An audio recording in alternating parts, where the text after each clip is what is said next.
చేసేలా వరుస కార్యక్రమాలు ప్రతి నెల 3, 4వ వారాంతంలో మన న్యాట్స్ ఆధ్వర్యంలో జరుగుతున్నాయి. అందులో భాగంగా ఈ నెలలో సప్తస్వరాలు అనే అంశంపై శాస్త్రీయ సినీ సంగీతంపై ఎంతో ప్రతిభ ఉన్న బహుముఖ ప్రజ్ఞాశాలి సంగీత దర్శకులు డాక్టర్ జోస్యభట్ట రాజశేఖర శర్మ గారితో చర్చా కార్యక్రమాన్ని మీ ముందుకు తీసుకొస్తున్నది. న్యాట్స్ తన వేదిక ద్వారా ఇప్పటివరకు ఎన్నో కార్యక్రమాలు మన తెలుగు వైభవాన్ని చాటి చెప్పే లలిత కళలను అందరికీ తెలియజేయాలనే ఉద్దేశంతో గత సంవత్సరం పైగా, ఇంచుమించు సంవత్సరంన్నర పైగా ప్రతి నెల ఒక్కొక్క విశిష్టమైన వ్యక్తితో పరిచయ కార్యక్రమం, అలాగే చర్చా కార్యక్రమం నిర్వహిస్తున్నాము.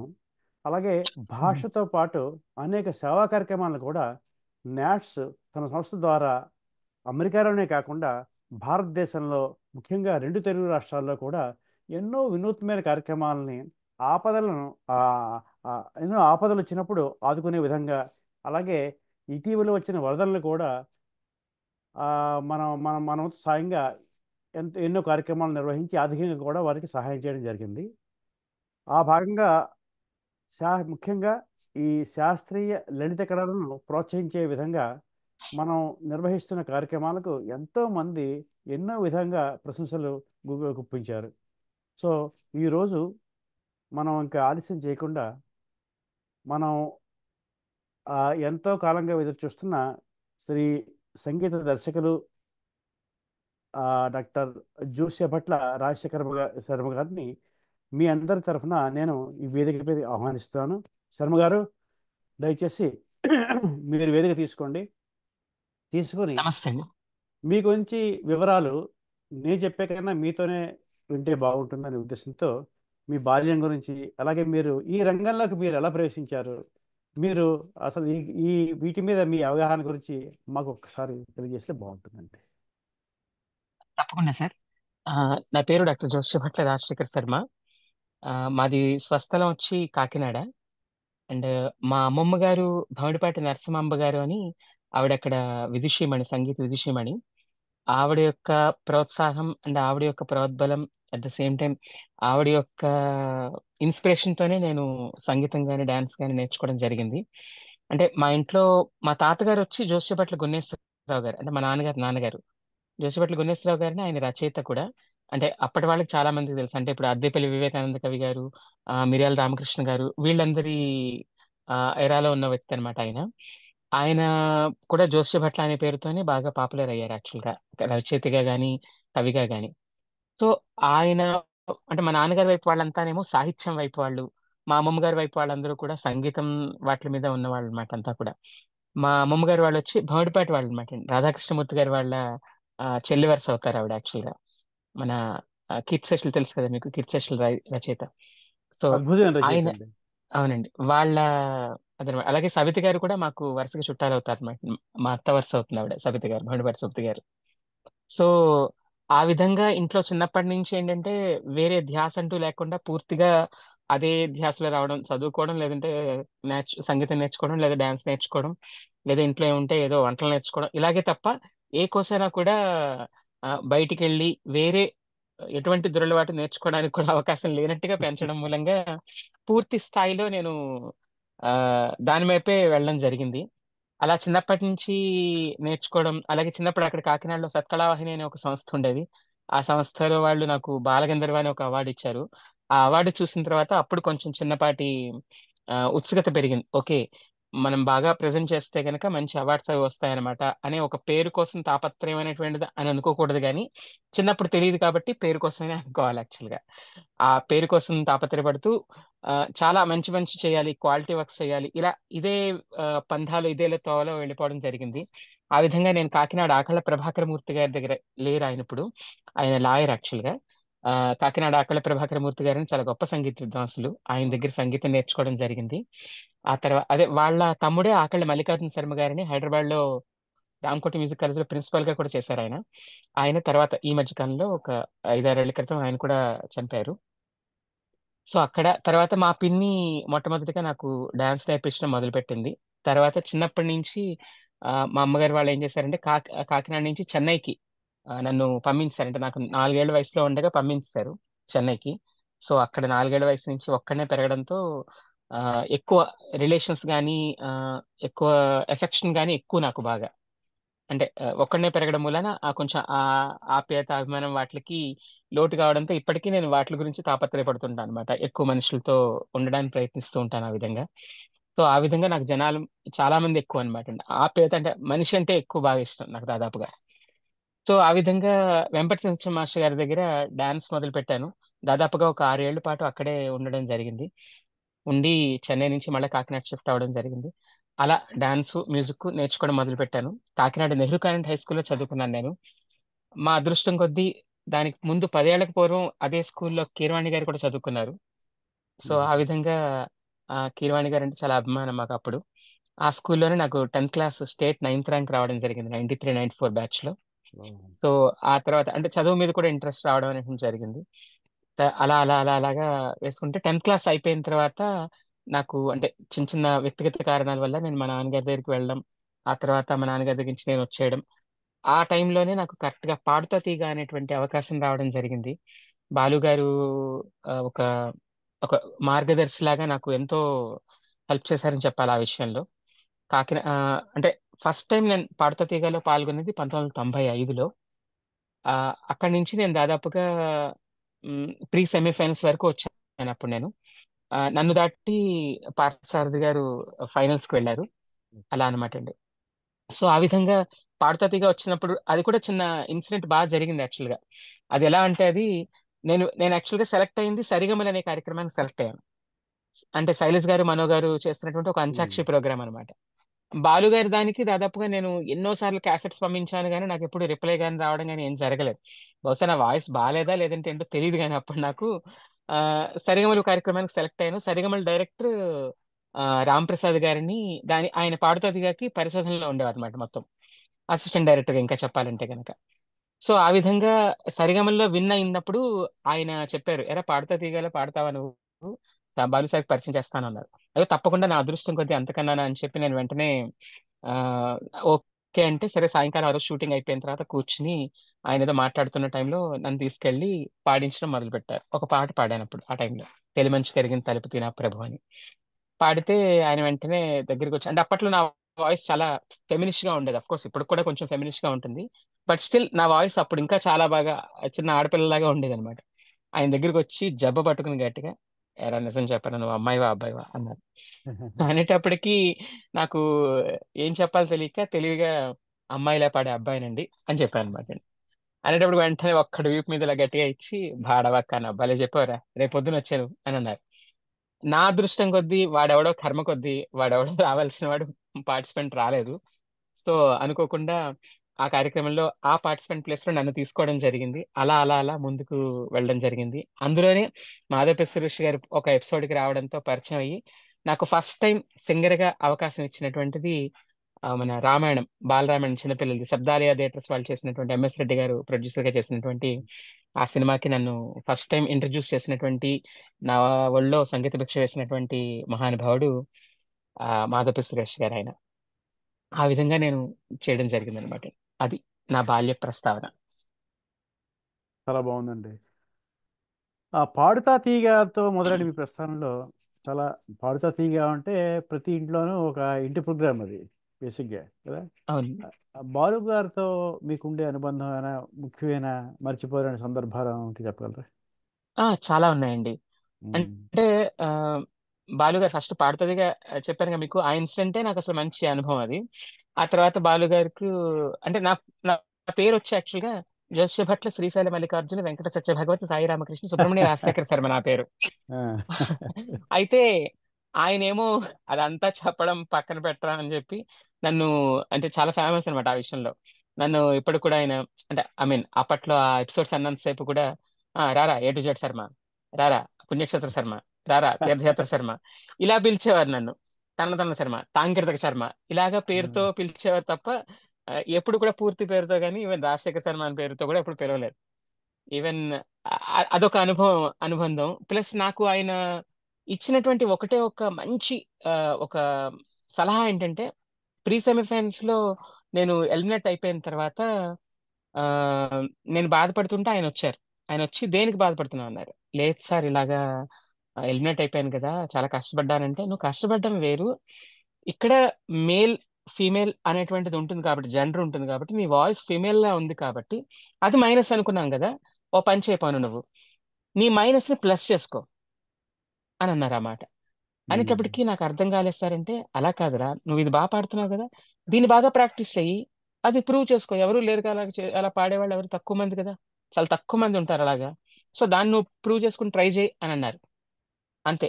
అప్పటి నుంచి ఆయన ఇచ్చినటువంటి ఆ సలహా నాకు ఎలా ఉపయోగపడిందంటే, 97లో రెహమాన్ సార్ దగ్గర సఖి అనేటువంటి సినిమా నుంచి యువ వరకు 13 సినిమాల్లో నేను దాదాపు మొత్తం అంతా ఫీమేల్ వాయిసే పాడాను. సోలో హమ్మింగ్స్ కానీ, కోరస్ కానీ, ఇవి కూడా మొత్తం అన్ని కూడా.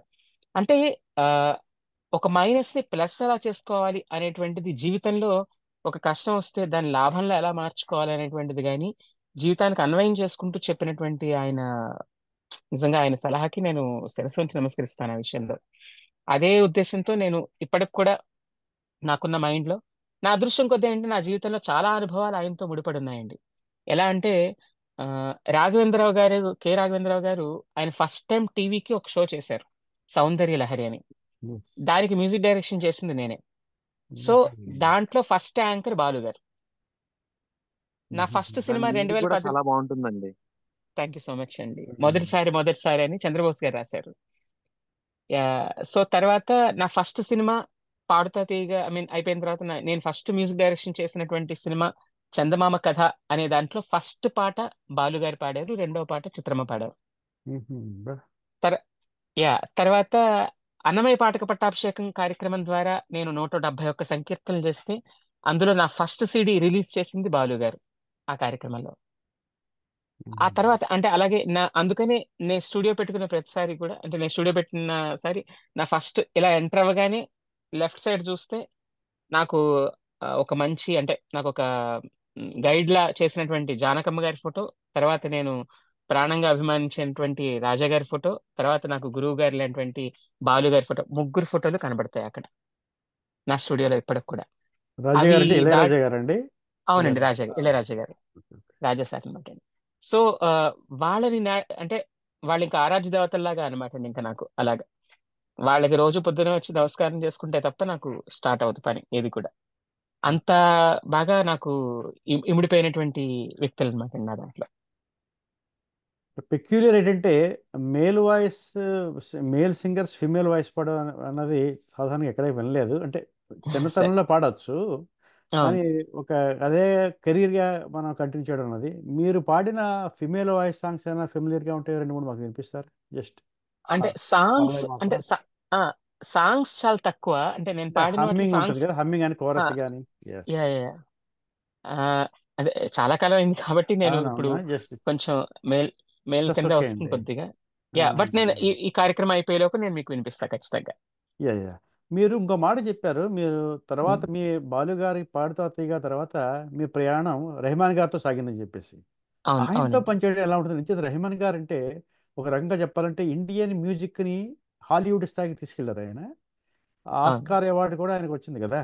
సో అవును ఆయనతో అవును. పనిచేయడం అంటే డెఫినెట్గా ఆయనలో ఒక స్పెసిఫిక్ టిపికల్ టాలెంట్ ఏదో ఉండే ఉంటుంది, డిఫరెంట్ ఫ్రమ్ అదర్స్, అంతే కదా.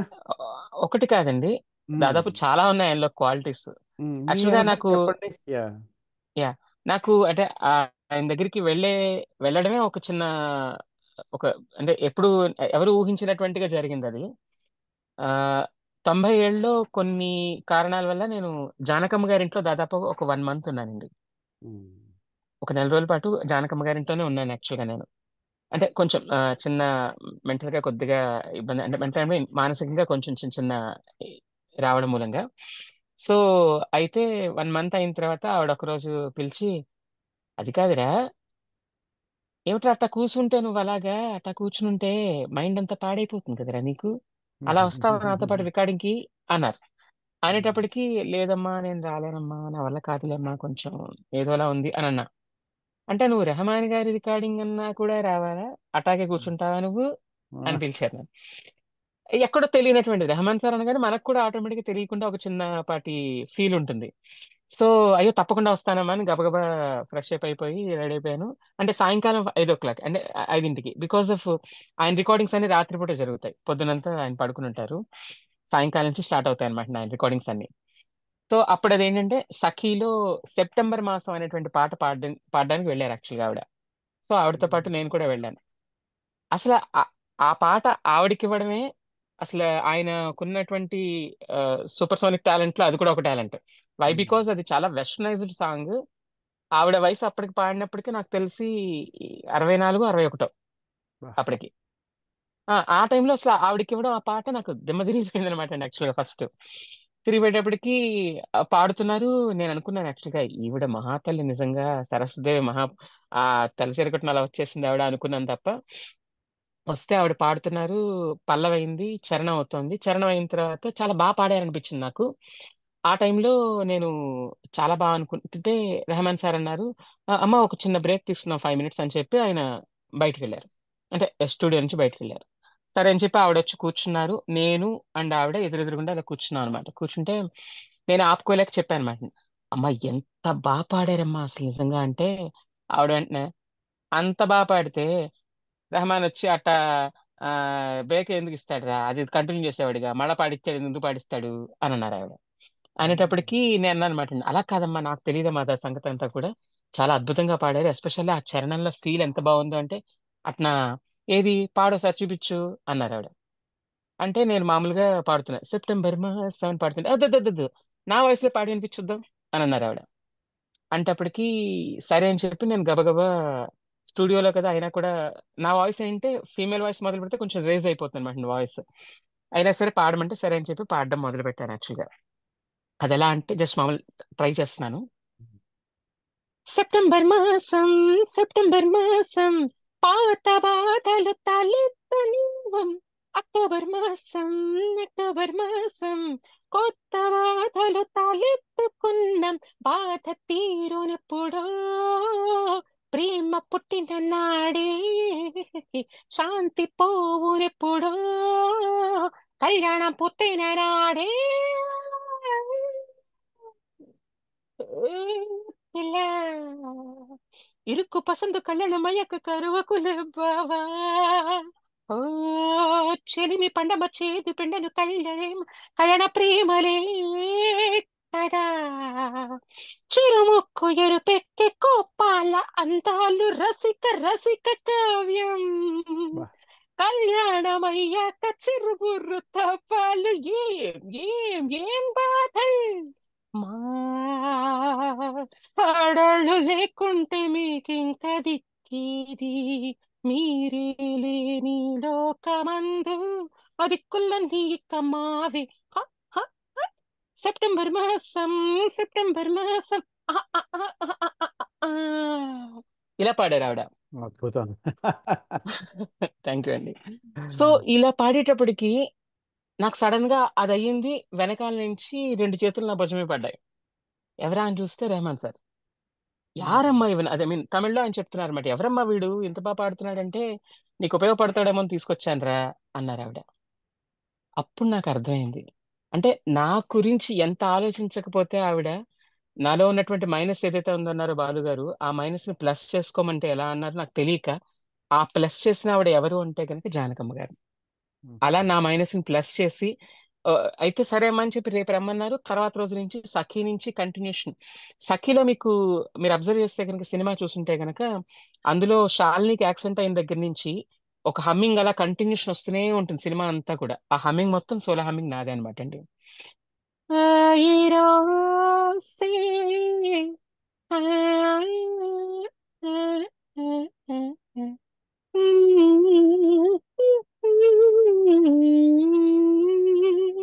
షయ్యోయే యసోనియే ఆయిరాసే. ఇలా హమ్మింగ్ వస్తూనే ఉంటుంది అనమాట అండి పూర్తిగా. సో అలా సఖి నుంచి యువ వరకు 13 సినిమాలు, అంటే దగ్గర దగ్గరగా సఖి, అమృత, యువ, జోడి, ఆ, ఒకే ఒక్కడు, అండ్ మళ్ళా హిందీ హిందీ సాథ్య, ఇవన్నీ కూడా టోటల్ దాదాపు. సో అక్కడ దాదాపుగా అలా 13 సినిమాలకి వెనకాల హమ్మింగ్స్ అవి పాడడం అసలు చాలా ఒక మంచి అనుభూతి అనమాట అండి నాకు నిజంగా. ఆ అనుభవం ఇచ్చినటువంటి అనుభూతి అసలు నేను చెప్పలేను. ఇలా కాదు అని చెప్పలేను. ఇలా ఉంటుందని చెప్పలేను. అంత మంచి అనుభవం. ఇంకా మీరు రెహమాన్ సార్ గురించి అడిగారు కాబట్టి చెప్తున్నాను యాక్చువల్‌గా. నేనక్కడ ఆయన దగ్గర వర్క్ చేసినప్పుడు నేను నేర్చుకున్నది, నాకు ఆయన దగ్గర మంచి నచ్చినటువంటి క్వాలిటీ ఏంటంటే, హౌ టు ఈజీలీ కంపోజ్. అంటే ఎంత సులభతరంగా కంపోజ్ చేయొచ్చు సబ్జెక్ట్ ఉంటే గనక. సబ్జెక్ట్ నేర్చుకుంటే ఎంత తొందరగా కంపోజ్ చేయొచ్చు, ఎంత సులభంగా కంపోజ్ చేయొచ్చు అనే విషయం నేను బాగా నేర్చుకున్నానండి అక్కడ. బెస్ట్ ఎగ్జాంపుల్ అది 'పిరియరాలు పిలిచింది' అని 'కండుకొండేనని' అని ఒక సినిమా అవుతోంది ఉమ్, ఆయన దగ్గర. అవుతున్నప్పుడు ఫస్ట్ తమిళ్‌లో కాబట్టి ఆయన వైరముత్తు గారు రాసి పాటేస్తుంటే, ఆ పాటని వేటూరు గారు ముందు రాసేసారు. అంటే ట్యూను చేయకుండానే ఆ లిరిక్‌కి తమిళ్ లిరిక్, తెలుగు లిరిక్ ముందు రాసేసారు ఆయన యాక్చువల్‌గా. ఉమ్, రాసేసి ఆయన వెళ్తూ వెళ్తూ వేటూరు సుందరరామూర్తి గారికి చాలా అద్భుతమైన సంగీత జ్ఞానం అండి. ఆ, బికాస్ ఆఫ్ వేటూరు ప్రభాకర్ శాస్త్రి గారి అన్నగారి తనయుడు తమ్ముడు. కాబట్టి యా. ఆ! కాబట్టి చాలా అద్భుతమైనటువంటి నిజంగా మహానుభావుడు అనకూడదు గాని. సో, ఆయన వెళ్తూ వెళ్తూ తిన్నగా ఉండకుండా దిలీపు ఇది 'నళినికాంతలో' బావుంటుందిరా అని ఎళ్ళిపోయారాయన. ఉమ్, 'నళినికాంత రాగంలో' బావుంటదంటే అప్పటికి సార్‌కి ఇంకా 'నళినికాంత రాగం' మీద అంత ఐడియా లేదు యాక్చువల్‌గా. అంటే అది రేర్ ఉమ్, రాగం కాబట్టి. అంటే సరే అని చెప్పి, ఓకే అని చెప్పి మమ్మల్ని పిలిచారు. అంటే మా బ్యాచ్ అందరిని పిలిచి కూర్చోబెట్టి అంటే అప్పుడు మేము 'గంగ', 'గోపిక పూర్ణిమ' వీళ్ళందరం ఉండేవాళ్ళం అనమాట మేము. సో, అప్పుడు పిలిచి 'నల్లకాంతి రాగం' గురించి యారికి తెలియమా? అంటే అదే అని తమిళ్‌లో చెప్తే నాకు కొంచెం ఫ్రేజెస్ కావాలి అని చెప్పారు. అంటే మేమేంటనుకున్నాం, ఓహో! ఫ్రేజెస్ అడిగితే మేము ట్యూన్ చేసింది కూడా ఏమైనా పెడతారేమో అని మేమేదో ఒక రకమైనటువంటి ఆతృత, ఆనందం కొద్దీ రకరకాలుగా క్లాసికల్‌గా మంచి అని ఏదో తాపత్రయపడిపోతూ ఒక గుంటలు తవ్వేస్తున్నాననమాట యాక్చువల్‌గా. తవ్వేస్తుంటే ఒక అరగంట, గంట అయిన తర్వాత ఆయన పిలిచారు. పిలిచి చెప్పు శర్మ నీ పర అన్నారు. అనేటప్పటికి నేను అలాగే తదరిననననన అయింటే, అయ్యయ్యయ్యయ్యో! అంత వద్దమ్మా! అంత అక్కర్లేదు నాన్న. జస్ట్ నాకు దాని ఏమేం స్వరాలొస్తాయి దానికి, ఆరోహణ, అవరోహణ ఏంటి, దాంతో జీవస్వరాలేంటి అవి చెప్పు చాలు అన్నారు.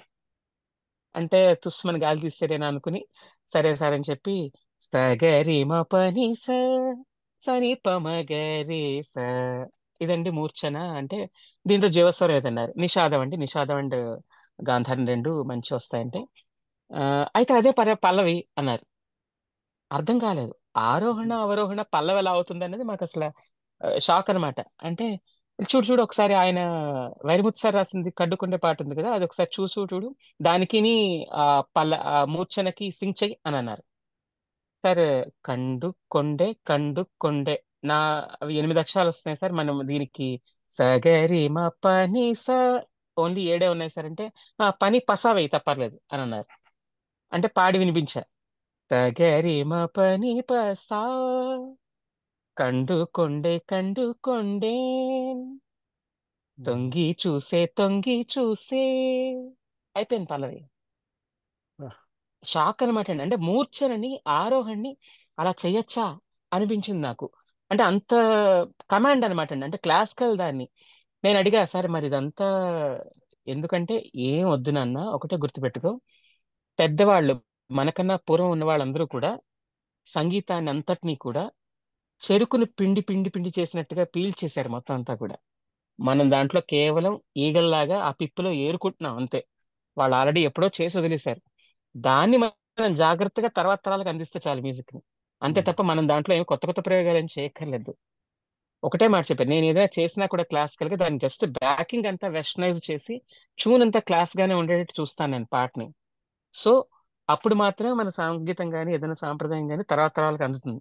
అంతే తప్ప రాగాన్ని నానా రకాలుగా హింస పెట్టేసి దాన్ని ఏదో చేసి ప్రయోగం చేసామంటే కాదు. ప్రయోగం చేయొచ్చు, రూల్స్ బ్రేక్ చేయొచ్చు. కానీ రూల్స్ తెలుసుకొని బ్రేక్ చేయాలి. సో, రూల్స్ తెలుసుకున్నప్పుడు ఆ రూల్స్‌ని గౌరవించడం కూడా అలవాటు చేసుకోవాలి. ఇదే మాట చెప్పారు నాకు. బా, సో, నేను కూడా నైస్. అదే పాటిస్తూ ఏం చేశానంటే, ఇదే రాగంలో అన్నమయ్య కీర్తన ఒకటి 'నీతిమతి' అనే కొత్త రాగంలో కనిపెట్టానన్నమాట. అంటే అది కూడా మేళకర్త ఎవరు యూజ్ చేయందనమాట యాక్చువల్‌గా. సో, ఎవరు యూజ్ చేయకపోయేటప్పటికి ఆ రాగంలో చేద్దాం అనుకుని, కానీ ఎలా చేయాలనేది ఆ రాగం గురించి కొంత మాత్రం అవగాహన ఉంది తప్ప నాకెక్కువ అవగాహన లేదు. సో, నేనేం చేశానంటే ఆయన పద్ధతిని అనుభవిస్తూ ఫస్ట్ లైన్ మొత్తం అంతా కూడా సేమ్ ఆరోహణనే తీసుకున్నాను. ఉమ్, సరిగమ పదని స తాననానన కానవచ్చే నీ సుద్దులు కడలనున్న వారికి అని కంపోజ్ చేస్తే కీరవాణి గారు ఆశ్చర్యపోయి పల్లవిని ఆరోహణ పల్లవి చేయడం ఏమిట్రా అని అడిగారు ఆయన కూడా. అంటే చెప్పాను ఇలా రెహమాన్ సార్ ఇలా చేశారంటే బాగుంది, చాలా బాగుంది, కొత్తగా ఉంది ఫస్ట్ ఆఫ్ ఆల్ నీకు అని చెప్పారు అనమాట. అలా అన్నమయ్య పాటకు పట్టాభిషేకం అనే కార్యక్రమంలో దాదాపుగా 171 సంకీర్తనలు నేను కంపోజ్ చేస్తే దాదాపు కొత్త రాగాలే ఒక 15-20 కొత్త రాగాలు చేశాను నేను. పొన్ని అని, ఇలా సావిత్రి అని, అలాగే వచ్చి మంచి మంచి మత్త కోకిల అని, దేవనాట అని, ఇలా కొత్త కొత్త రాగాలు ఇంట్రడ్యూస్ చేశాను. అలాగే కొత్త కొత్త సింగర్స్ ని ఇంట్రడ్యూస్ చేశాను. ఐ మీన్ రాహుల్ వెల్లాలని వాళ్ళని తెలుగుకి కూడా నేను ఇంట్రడ్యూస్ చేసింది నేనే. నకుల్ అభ్యంకర్ని, అలాగే అభయ్ జోధ్పూర్కర్, వీళ్ళందరూ కూడా అంటే నాన్ తెలుగు సింగర్స్ ని కూడా నేను తెలుగుకి ఇంట్రడ్యూస్ చేసి వాళ్ళ చేత అన్నమయ్య సంకీర్తనలు అవి పాడించడం చాలా జరిగింది. అలాగే ఆ రెగ్యులర్ గా యూస్ చేయనటువంటి ఇన్స్ట్రుమెంట్స్ ఏవైతే ఉంటాయో ఆ ఇన్స్ట్రుమెంట్స్ కూడా యూస్ చేయడం జరిగింది. అలాగే అది ఆ పాటకు పట్టాభిషేకం కార్యక్రమానికి శీర్షిక గీతం టైటిల్ సాంగ్ ని నేను అండ్ మధుకర్ గారు ఇద్దరు కలిసి కంపోజ్ చేయడం జరిగింది. ఆ తర్వాత ఆ రాఘవేంద్రరావు గారి ప్రోద్బలంతోనే ప్రోత్సాహంతోనే తిరుపతిలో ఇప్పటికీ కూడా మీకు శుక్రవారం పూట అభిషేకం రోజున అభిషేకం టైంలో ఒక సాంగ్ వస్తుంది, సునీత గారు పాడారు, అది నేను కంపోజ్ చేయడం జరిగింది. నా అదృష్టం కొద్దీ అది నిజంగా. తర్వాత గురువారం పూట పూలంగి సేవ, నేత్ర దర్శనం, తిరుప్పావడానికి కార్యక్రమాలు జరుగుతాయి. ఆ పాట కూడా నేనే పాట చేశాను అనమాట అండి ఇప్పటికి కూడా. అది నా అదృష్టం. అలాగే బ్రహ్మోత్సవాల్లో, పగటి బ్రహ్మోత్సవాల్లో 10 బ్రహ్మోత్సవాల 5 బ్రహ్మోత్సవాలకి నేనే కంపోజ్ చేయడం జరిగింది. అది నా అదృష్టం నిజంగా. అది అంత మంచి అవకాశం మళ్ళా మళ్ళా మళ్ళా నాకు రాలేదనిపించింది. అది రెహమాన్ సార్ దగ్గర అద్భుతం. నేర్చుకుందాను. మీరు థ్యాంక్ యూ సార్. వేటూరి గారి ప్రస్తావన తెచ్చారు కాబట్టి సఖీ సినిమాలో స్నేహితుడా అనే పాట ఎస్ ఒకటి సార్. ఉంటుందండి. అవునండి. అందులో సాధారణంగా ఒక పాట హిట్ అవుతుంది తప్పించి అది హమ్మింగ్ ఉంటుంది ముందు కదా, మేల్ వాయిస్ తోటి. ఆ. నిన్న ముని మాపుల్లో నిద్దరో ఆ, నీ ఒళ్ళో. అది అంత అద్భుతం అండి. అంత హమ్మింగ్ కూడా హిట్ అవ్వడం ఆ, అనేది నిజంగా రెహమాన్కే సాధ్యం అనిపించింది నాకు నిజంగా. అంతే. అది ఈవెన్ వేటూరి మీకు గారు అలాగే రాశారు. ఆ, సేమ్ అలాగే అమృతలో కూడా ఆ, ఎంత చక్కిల్ గిల్ గిల్ అది కూడా అంతే. ఆ హమ్మింగ్ కూడా దాని తర్వాత ఏ దేవి పల్ల వస్తుంది, అది హిట్ అయింది. కానీ అబ్బా. ఆ ముందున్న బిట్ కూడా హిట్ అవ్వడం అనేటువంటిది అంటే ఉమ్, అది రెహమాన్ గారి గొప్పతనం. అట్ ద సేమ్ టైం అంత క్యాచీగా ఆయన పాట రాయడం. అల్టిమేట్ గా ఏంటంటేనండి ఇది టీం వర్క్. Sir yes. చెప్పేది అదే యాక్చువల్ గా. టీం వర్క్ ఎప్పుడైనా కూడా కరెక్ట్ గా ఒక మంచి సిచ్యువేషన్ డైరెక్టర్ క్రియేట్ చేసినప్పుడు ఆ సిచ్యువేషన్ తగ్గట్టుగా ఒక ఫస్ట్ టైం వచ్చే ట్యూన్ ఒకటి ఉంటుందండి యాక్చువల్ గా.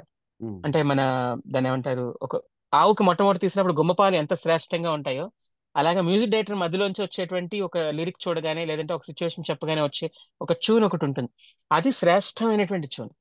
దాన్ని ఉమ్, మిస్ చేసుకుంటే మనం మళ్ళీ తర్వాత తర్వాత మిస్ అవుతుంది తప్ప, ఒరిజినల్ గా అయితే మాత్రం ఫస్ట్ వచ్చేది ఏదైతే ఉందో అదే first impression is the best impression అని ఆ ఫీల్ వస్తుంది అనమాట. అదానికి రైటర్, మ్యూజిక్ డైరెక్టర్, ఆర్టిస్టులు, సింగర్ వీళ్ళందరూ కలిస్తే వచ్చేటువంటి ఒక అద్భుతమైనటువంటి ప్రొడక్టే పాట అండి correct. Wonderful. నిజంగా. బాగా చెప్పారు. ఆ, ఇప్పుడు అదే. చాలా మంది ఇప్పుడు పాత తరం వాళ్ళని ఒక పక్కన పెట్టిన కొత్త తరంలో ఒక క్లాసికల్ ట్యూన్స్ అలాగే వెస్ట్రన్ ట్యూన్స్ ఎస్ రెండు ఎస్. మిక్స్ చేసి ఒక సాంగ్ ని క్రియేట్ చేసింది మాత్రం ఏఆర్ రెహమానే మాత్రమే. అతను అవును. ఇంకెవరు లేరు కూడా. అంటే అతనే ఇప్పుడు ఎవరైనా వచ్చారో తెలియదు, మొదలు పెట్టింది మాత్రం ఆయనే.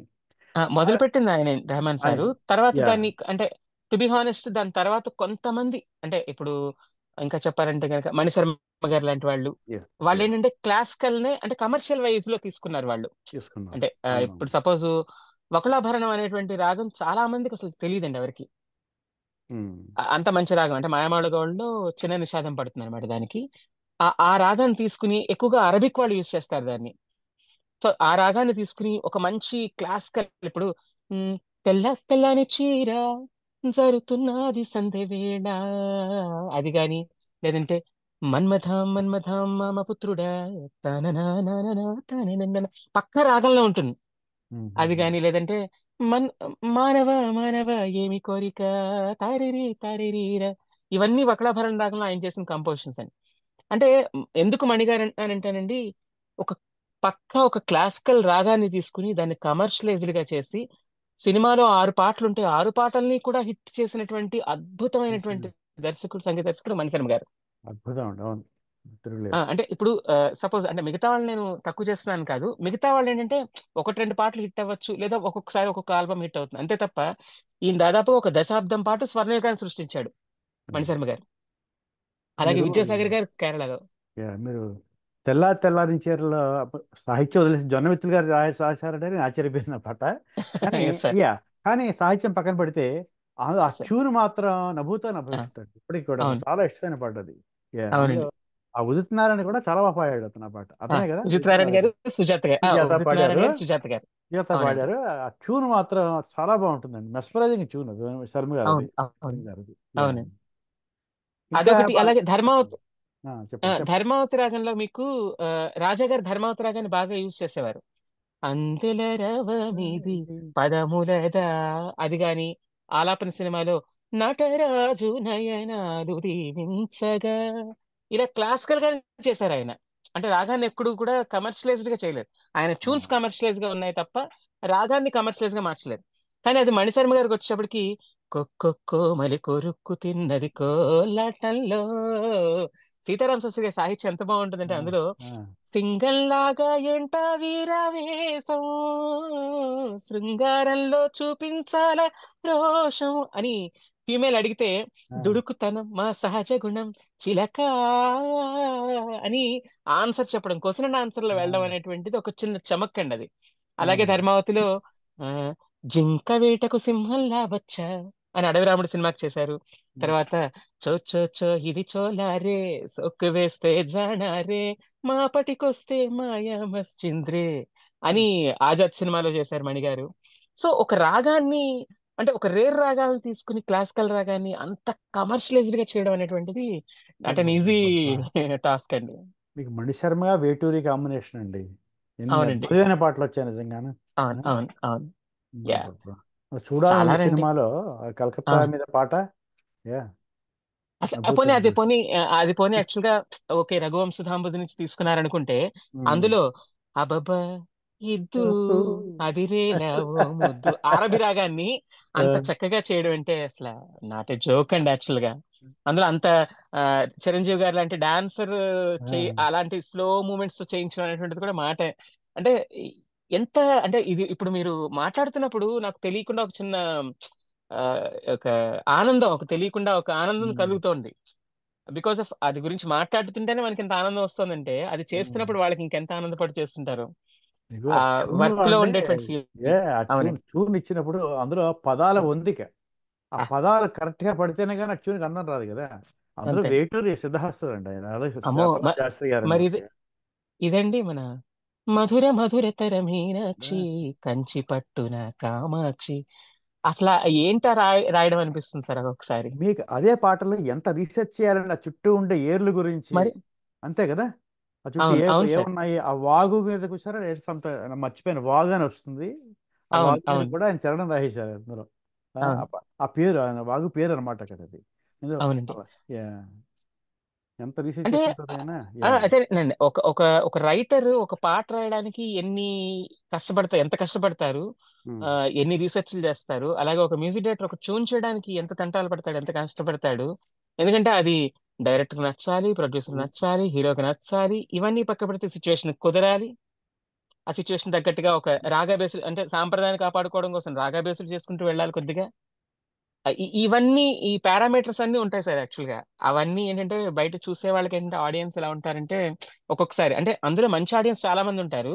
కానీ కొంతమంది అంటే ఈజీగా అంత కష్టపడి సినిమా తీస్తే పొద్దున్న స్టార్ట్ అవుతుంది, ఒక పొద్దున్న తెల్లారుజామున 4ంటికి కొత్త సినిమా స్టార్ట్ అయితే 4:30కి మొదలు వెంటనే అవును. ఇది యావరేజ్. ఏం చూసావు, అరగంట సినిమా చూసి యావరేజ్ అని చెప్పడం ఏంటారు అనిపిస్తుంది నాకు ఒక్కొక్కసారి. అవునండి. ఎంత మహానుభావుడు అంటే వేటూరు గారి గురించి ఒక మిత్రుడు చెప్తూ, ప్రతి సార్. రచయిత ఇంట్లోనూ కూడా మంచి లైబ్రరీస్ ఉంటాయి చుట్టూ, బుక్స్ అన్ని కూడా. ఒక వేటూరు గారి అవును. చుట్టూ ఏ పుస్తకాలు ఉండవు. ఆయన మనస్సే అవునండి. ఆయన పుస్తకం అని చెప్పి ఎంత అద్భుతం అంటే, చిన్ని కృష్ణ అనే సినిమా ఉందండి, మీకు తెలిసి అవునండి. ఉంటుంది. పూర్వం వచ్చింది. తెలుసండి. ఆయనకి మ్యూజిక్ చేసింది ఆర్‌డి బర్మన్ గారు. మౌనమే ప్రియా అద్భుతమైన సాంగ్ అది. గానమే. అందులో అమెరికా మీద పాట ఉంటుంది. అవును. అమెరికాలో ఉండే సిటీస్ మీద ఒక పాట ఉంటుంది అనమాట అండి. Yes sir. ఆ ఆ పాట అసలు ఆయన అమెరికా వెళ్లకుండా ఆ సిటీస్ గురించి అద్భుతంగా రాశారంట ఆయన ఆ పాటలో. అదే. ఆ, అంటే చంద్రబోస్ మీ ఆశ్చర్యపోయారట. అంటే మీరు చెప్తుంటే నాకు ఇంకోటి గుర్తొచ్చింది యాక్చువల్ గా. ఉమ్. ఆ ఆకులో ఆకునై ఉన్నాయి. మేఘ పువ్వులో సందేశం. పువ్వు. అందులో ఈ పాట రాసిన కృష్ణ శాస్త్రి గారు. ఉమ్, కృష్ణశాస్త్రి గారుని అడిగారట, ఈ పాట రాసినప్పుడు మీరు హోటల్ రూమ్ లో రాసుకుని అవన్నీ ఎలా కూర్చున్నారంటే, ఆ, మనిషి ఇక్కడ ఉంటామమ్మా, ఆత్మ అంతా అసలు తిరుగుతుంది మొత్తం అంతా తిరుగుతూ అని చెప్పారట ఉంటుంది. ఆయన. సో అలాగే ఊహించడం ఊహ కదండి. ఇప్పుడు ఉమ్, మ్యూజిక్ డైరెక్టర్ ఒక సిచ్యువేషన్ చెప్తే దాన్ని ఊహించుకుంటే తప్ప, మ్యూజిక్ డైరెక్టర్ అనేటువంటి పర్సన్ దాన్ని కళ్ళ ముందు ఊహించుకుంటే తప్ప చూని రాదు కదా. అదే అదే ఆ- ఆ- జీవితం సప్తసాగర్ గీతం అని, అది అవును. చిన్ని కృష్ణుల పాట. ఎందుకు అవును. చెప్తానంటే, చంద్రబోస్ని ఎవరో అమెరికా మీద పాట రాయండి అంటే ఈయన కూర్చున్నట్టు రాయడానికి అని చెప్పేసి, ఆ, అప్పుడు కీరవాణి గారు వచ్చి, ఆ. బోసు ఎప్పుడో రాసేశాడు ఆయన వేటూరి గారు, ఇంక దాని గురించి నువ్వు ఆలోచించకని చెప్పారట. అదే. సరే, నీకు కరెక్ట్. శ్రోతల్లో ఆడియన్స్లో ఎవరన్నా ఆయన గురువు గారిని కానీ ప్రశ్న అడగండి, నేనే మాడుతున్నాను. దయచేసి మీకు ఏమైనా సందేహాలు, సరదాగా కబుర్లు. శ్రీనివాస్ గారు, సత్యరాజు శ్రీనివాస్ గారు, మీరు మ్యూట్లో ఉన్నారు.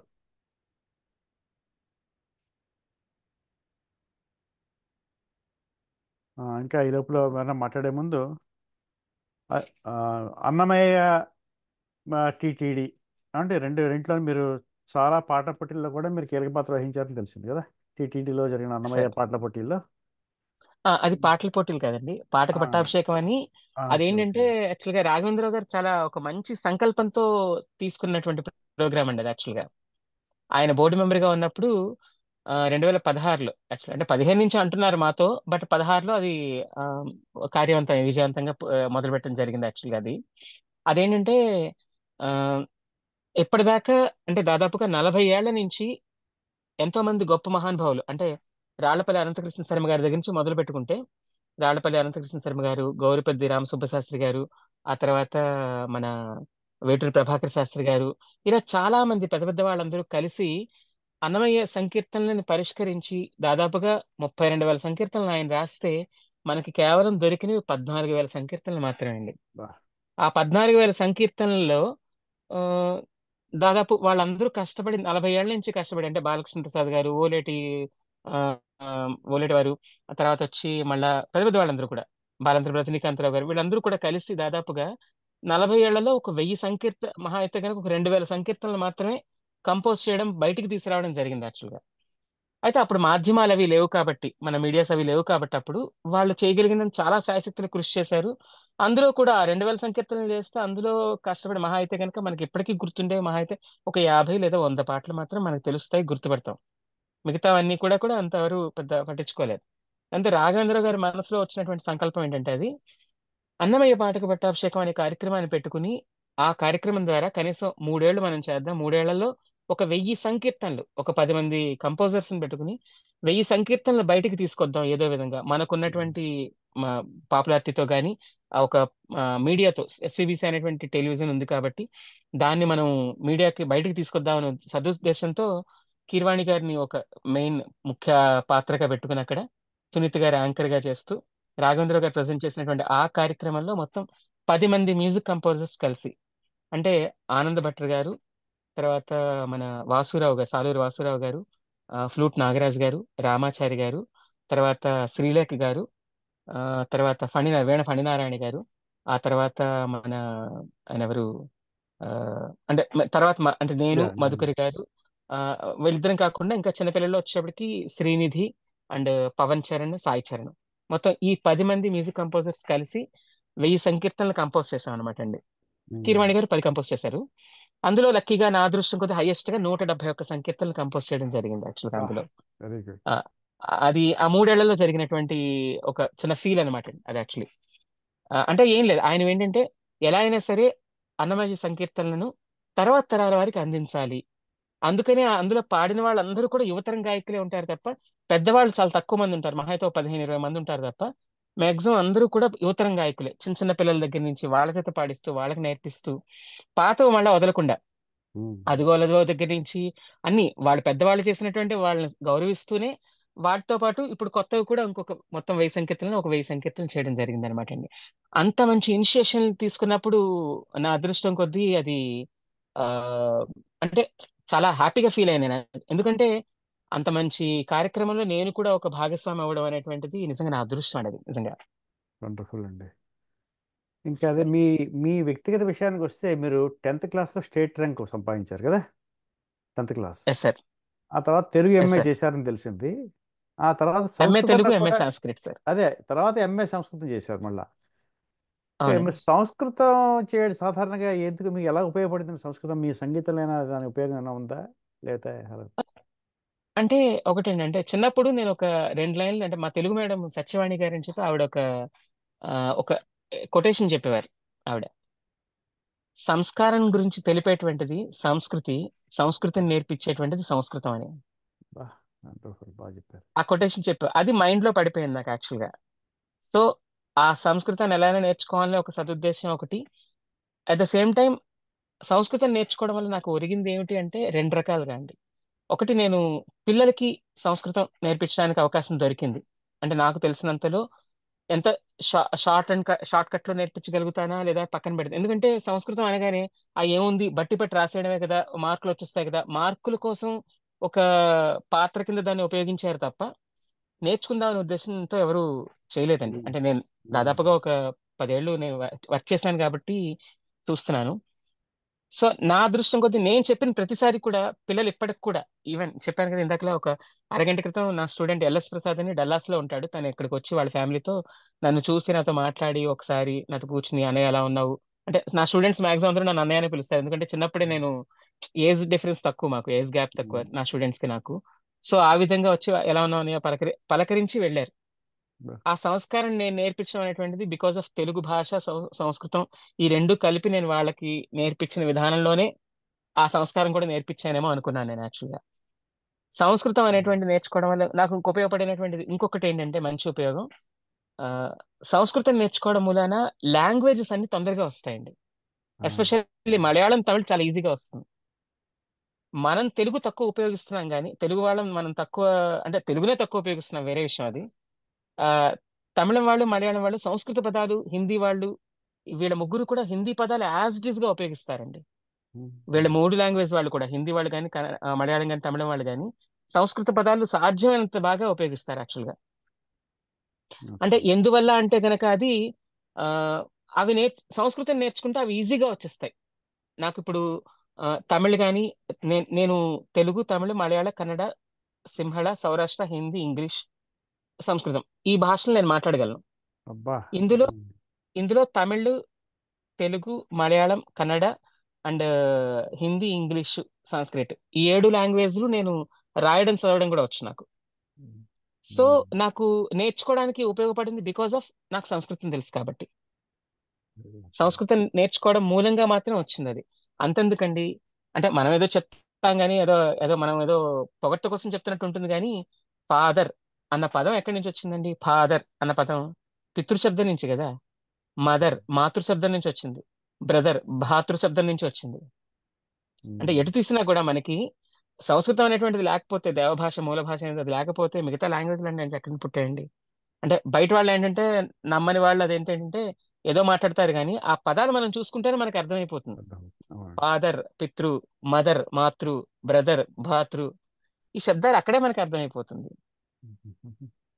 సో ఏంటంటే ఆ సంస్కృతం అనేటువంటిది నేర్చుకుంటే ఫస్ట్ సంస్కారం అలవడుతుంది, తర్వాత సంస్కృతి తెలుస్తుంది, తర్వాత అన్ని భాషల మీద గ్రిప్ వస్తుంది. వెరీ బాగా చెప్పారు. మీరు సంగీతంలోను, సాహిత్యంలోను, నృత్యంలోను మీకు అవగాహన ఉంది, పైగా ప్రవేశం కూడా ఉంది. ఈ మూడిట్లోనే కూడా మీరు ఉదాహరణకి మీకు ఇష్టమైనది ఏది అంటే, మూడు అఫ్ కోర్స్ అద్భుతం, మీకు ఏం చెప్పగలరు మీరు? ఫస్ట్ సంగీతం నృత్యం రావాలంటే ముందు భాష కావాలి కదా సార్. భాష రావాలి. అంతే కదా సార్. ఆ, ఆ, ఇప్పుడు సంగీతం నేర్చుకోవాలి, నేర్చుకుని అంటే సంగీతంలో ఒక పాట ఉంది, ఆ పాట పాడాలంటే భావం తెలుసుకుని పాడాలి, అంటే సాహిత్యం రావాల్సిందే. నృత్యం నేర్చుకోవాలి, నృత్యం నేర్చుకున్న నృత్యం ఎక్కడైనా ప్రదర్శించాలి అంటే ఆ భావం తెలియాల్సిందే కదా. సో అవును. భావ ప్రకటనకి అనుకూలమైనది అనుభవం, అంటే కావాల్సినటువంటి సాధనమే భావ వ్యక్తీకరణ, కావాల్సిందే కదా మనకు కావాల్సింది భాష. సో ఆ. భాషకి, భాషే తర్వాత మిగతావన్నీ కూడా. ఇంకొక కీలకమైన ప్రశ్న అండి, ఎప్పటి నుంచో అడుగుదాం అనుకుంటున్నాను.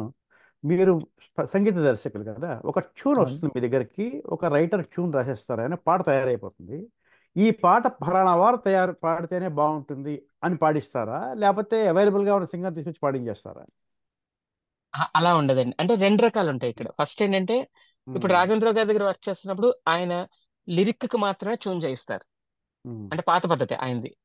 అంతేగాని ట్యూన్ ఇచ్చి లిరిక్ రాయమనరు. ఓకే. సో ఆయన పద్ధతి ఏంటంటే ఫస్ట్ లిరిక్ రాయిస్తారు. ఆయనకు కావాల్సిన భావాలన్నీ కూడా దాంట్లో వచ్చాయో లేదో చూసుకుంటారు. వచ్చాయి అని లిరిక్ ఫైనల్ చేసిన తర్వాత అప్పుడు మ్యూజిక్ డైరెక్టర్కి ఇస్తారు. ఉమ్. మ్యూజిక్ డైరెక్టర్కి ఇచ్చినప్పుడు ఆ పాట సిచ్యువేషన్ బట్టి, ఆ పాట హీరో ఏజ్ బట్టి, ఎందుకంటే హీరో ఏజ్ మనం చిన్న కుర్రాడిని ఉన్న పెట్టి దానికి బాలు గారు లేదంటే యేసస్ గారు అంటే బాగోదు. అంటే నమ్మశక్యంగా ఉండదు ఫస్ట్ ఆఫ్ ఆల్. సో ఉమ్. అందుకని హీరో ఏజ్ బట్టి అలాగే వచ్చి అప్పుడున్నటువంటి హ్యాపెనింగ్ సింగర్స్ ఉంటారు కొంతమంది. అంటే బికాస్ ఆఫ్ ఇది సినిమా అనేటువంటిది మార్కెటబిలిటీ అండి. మార్కెట్ బట్టి వెళ్ళాల్సినటువంటి అవును. విషయం అది. సో దానికోసం అని చెప్పి ఆటోమేటిక్గా అప్పుడప్పుడు కొంతమంది ఉంటారు. కొంతమంది అప్కమింగ్ వాళ్ళలో కూడా అద్భుతంగా పాడేవాళ్ళు ఉంటారు. సో ఉమ్. వాళ్ళకి ముందు అవకాశం రావడానికి ట్రై చేస్తాం మేము. ఎందుకంటే వై బికాజ్ ఎప్పుడు కూడా పాత నీరు వెళ్తూ ఉండాలి, కొత్త నీరు వస్తూ ఉండాలి కాబట్టి. సో వాళ్ళని ట్రై చేస్తాము. కాదు ప్రొడ్యూసర్ అండ్ డైరెక్టర్ ఏదైనా లేదు మనం వాళ్ళతో వెళ్దాము, మనకి ఒక మార్కెట్ కావాలి అనుకున్నప్పుడు అప్పుడు మనం వాళ్ళతో వెళ్తాం. వాళ్ళతో వెళ్తున్నప్పుడు మళ్ళీ ఏంటంటే వాళ్ళ స్కేల్కి తగినట్టుగా మళ్ళీ దీన్ని మార్చుకోవడం అనేది జరుగుతుంది కొన్ని కొన్ని. అంటే ఇలా పూర్వం కాదు కదండి. ఇప్పుడు పూర్వం అయితే అవును. రామకృష్ణ గారు, ఘంటసాల గారు, బాలు గారు, రామకృష్ణ గారు, అలాగే జానకమ్మ, సుశీలమ్మ అంతే. తర్వాత లీల సత్య గారు. వచ్చారు, లీల గారు అంతే కదా. ఇప్పుడు అలా అవును. కాదు కదా. ఇప్పుడు ఎక్కడ చూసినా చ- పాటలే. ఆ, అవును. ఇందు గలడు ఇందు లేడని చెప్పేసి గాయకుడు ప్రతి చోట ఉన్నాడు. అదే కదా. ఆ, ఎస్ సార్. బాగుందండి. ఆ, సాయి గారు, మీరు చెప్పండి, అడగండి. అదే నేను 2 క్వశ్చన్స్ అడుగుదాం అనుకుంటున్నా అండి. తప్పనిసరిగా అయ్యో అండి, అడగండి. తప్ప. నమస్కారం సార్, నా పేరు కిషోర్ నారే నమస్తే. అండి. నమస్తే సో సార్. మీ గురించి తెలుసుకోవడం చాలా చాలా చాలా ఆనందంగా ఉందండి. ఎందుకంటే అయ్యో మీరు థ్యాంక్ యూ అండి. మీ గురించి తెలుసుకున్న కొద్దీ ఇంకా కొత్త కొత్త, అంటే మీ టాలెంట్స్, మీ స్కిల్, మీ నాలెడ్జ్, మీ విజ్డమ్ చాలా అద్భుతంగా ఉంది. మాతో మీరు టైం స్పెండ్ చేస్తున్నందుకు, ఇవన్నీ పంచుకుంటున్నందుకు ముందుగా మీకు ధన్యవాదాలండి. అయితే మీరు సంగీతంలో, సాహిత్యంలో, నృత్యంలో ఈ మూడింట్లో త్రివేణి సంగమం లాగా ఉన్నారు. ఆమ్, ఇంకా మీ గురించి చదువుతుంటే మీరు ఎంఏ సంస్కృతం చేశారని, ఎంఏ తెలుగు చేశారని, తర్వాత ఇంకా అన్నిటికంటే గొప్ప విషయం ఏంటి అంటే ఆస్కార్కి నామినేట్ అయిన మొట్టమొదటి తెలుగు చిత్రంకి ఆమ్, మీరు మీ రెండో చిత్రమైన మినుగురులతో ఆస్కార్ నామినేషన్ కూడా వచ్చిందని తెలిసింది. అవునండి. మరి అంటే అది అదే మీ ఇంత ఆ, ఇన్ని అచీవ్ చేసిన మీ గురించి ఆ, కొంచెం అందరికి తక్కువే తెలియడం కొంచెం ఆశ్చర్యంగా బాధాకరం. ఉందండి. సో ఈ మరి ఇంత అకంప్లిష్డ్ పర్సన్ అయిన మీరు, అంటే మీ గురించి మీరు ఆ, ఇంత చెప్పుకుంటే కానీ తెలియట్లేదు అంటే కొంచెం బాధగా ఉందండి. ఆమ్, మీరు తెలుగు టీచర్ లాగా కూడా వర్క్ చేశాను అని చెప్తున్నారు. సో దాని గురించి మీ తెలుగు గురించి, తర్వాత తెలుగు భాష ఆమ్, ఆమ్, సంగీతంకి ఎలా మీకు ఉపయోగపడింది, వాటి గురించి చెప్తారండి? తప్పకుండా అండి. అంటే ఫస్ట్ మీరు అన్నారు కదా, చాలా మందికి తెలియకపోవడం అనేటువంటిది ఏంటంటే బికాస్ ఆఫ్ ఇండస్ట్రీలో ఏంటంటేనండి హిట్ స్పీక్స్ అండి. కేవలం హిట్ మాత్రం మాట్లాడుతుంది. ఎందుకు అంటే కనుక ఆ, కొంతమందికి ఎంతో వర్త్ ఉన్నా కూడా హిట్ లేకపోతే వాళ్ళ సినిమాలు తెలియకుండా పోతే ఎవరికి కనబడరు. అంటే అది నేను ఎవరిని తప్పట్లేను ఇక్కడ ఇందులో. సపోజ్ ఇప్పుడు ఒక సినిమా చేస్తాం మనం, ఈ సినిమా హిట్ అవ్వాలనే చేస్తాం మనం కూడా, ప్రతి ఒక్కళ్ళు కూడా హిట్ అవ్వాలనే చేస్తారు. కానీ ఆ సినిమా ఎగ్జిక్యూషన్ లోనో లేదంటే కనుక ఆ సినిమా అంటే నా వంతు నేను ఎంత ప్రయత్నించినా కూడా అది ఆ, ఇచ్చేటువంటి డైరెక్టర్ చేసేటువంటి చిన్న చిన్న పొరపాట్ల వల్ల, లేదంటే కనుక ప్రొడ్యూసర్ అంత బడ్జెట్ పెట్టలేకపోవడం, లేదంటే వాళ్ళిద్దరి మధ్య వచ్చే క్లాషెస్, లేదంటే కనుక సరైనటువంటి ప్రమోషన్ లేకపోవడము, లేదంటే కనుక ఇలాంటి వేరియస్ రీజన్స్ వల్ల అది హిట్ కాకుండా వెళ్ళిపోతుంటుంది. కానీ లక్కీగా ఏంటంటే ఇండస్ట్రీలో మాత్రం తెలుస్తుంది ఖచ్చితంగా. ఎందుకంటే ఇండస్ట్రీలో ప్రతి ఒక్కళ్ళు ఏం చేస్తారంటే శుక్రవారం కోసం ఎదురు చూస్తూ ఉంటారు. ఎప్పుడు కొత్త సినిమా వస్తుందనే ఉద్దేశం కొద్దీ. సో ఆ ఎదురు చూస్తున్నప్పుడు ప్రతి సినిమా చూద్దాం అనుకుంటాం, ప్రతి సినిమా చూస్తాం కూడా. అందులో ఏంటి పొరపాట్లు అనేది కామన్ ఆడియన్స్ గా చూస్తున్నప్పుడు మనకు అర్థమైపోతుంది. ఓకే, ఇవి తప్పులు జరిగాయి అనమాట అనే విషయం తెలుస్తుంది. ఇప్పుడు మిణుగుర్లు అనే చిత్రం ఉంది. మిణుగుర్లు అనేటువంటిది మొట్టమొదటిసారి తెలుగు ఆస్కార్ నామినేటెడ్ మూవీ అనేటువంటి విషయం చాలా మందికి తెలియదు. ఆస్కార్ అంటే కేవలం ఓన్లీ ట్రిపుల్ ఆర్ వచ్చింది, అదే ఆస్కార్ నామినేటెడ్ ఏమో అనుకుంటారు. కానీ ఆ ఆస్కార్ నామినేటెడ్ అనే మూవీలో పోటీ పడిన వాటిల్లో అయితే గనక మనముంది ప్లస్ మిణుగురులో ఉంది. కానీ మిణుగుర్లు అనేటువంటి దానికి ఆస్కార్ నామినేషన్ జరిగి అందులో లైబ్రరీలో ఈ స్టోరీని స్టోర్ చేశారు అనేటువంటిది చాలా మందికి తెలియదు. అది because of lack of promotion, లేదంటే కనుక జనాలకి ఎక్కువ తెలియకపోవడం వల్ల. బట్ అదే సినిమాకి ఆ నేషనల్ అంటే 14వ అంతర్జాతీయ చలనచిత్రోత్సవం, బాలల చలనచిత్రోత్సవంలో, ఫిల్మ్ ఫెస్టివల్స్ లో 7 అవార్డ్స్ వచ్చాయి. అదే విధంగా నంది అవార్డ్స్, స్టేట్ అవార్డ్స్ లో 7 నంది అవార్డ్స్ వచ్చాయి. నాకొచ్చి మెడ్రాస్ తెలుగు అకాడమీ వాళ్ళు బెస్ట్ మ్యూజిక్ డైరెక్టర్ గా అవార్డు ఇచ్చారు, మెడ్రాస్ తెలుగు అకాడమీ వాళ్ళు పిలిచి. అది అదే ఇది అవతల వాళ్ళు గుర్తిస్తారు తప్ప మనకి మనం గుర్తించడానికి మరి ఏంటో అనేది తెలియదు నాకు ఇప్పటికి కూడా. అది నేను చెప్పడం ఎంతవరకు కరెక్టో తెలీదు. రేయ్ సాకేత్, సో 20 మార్కెటింగ్ ఫుట్ లేక, ప్రమోషన్ 20 లేక. ఫుట్ డంబుల్స్ అయ్యమ్మా, 20 పౌండ్. సార్ ఎవరో అన్మ్యూట్ we're లో not మాట్లాడుతున్నారు, మ్యూట్ చేసుకోండి.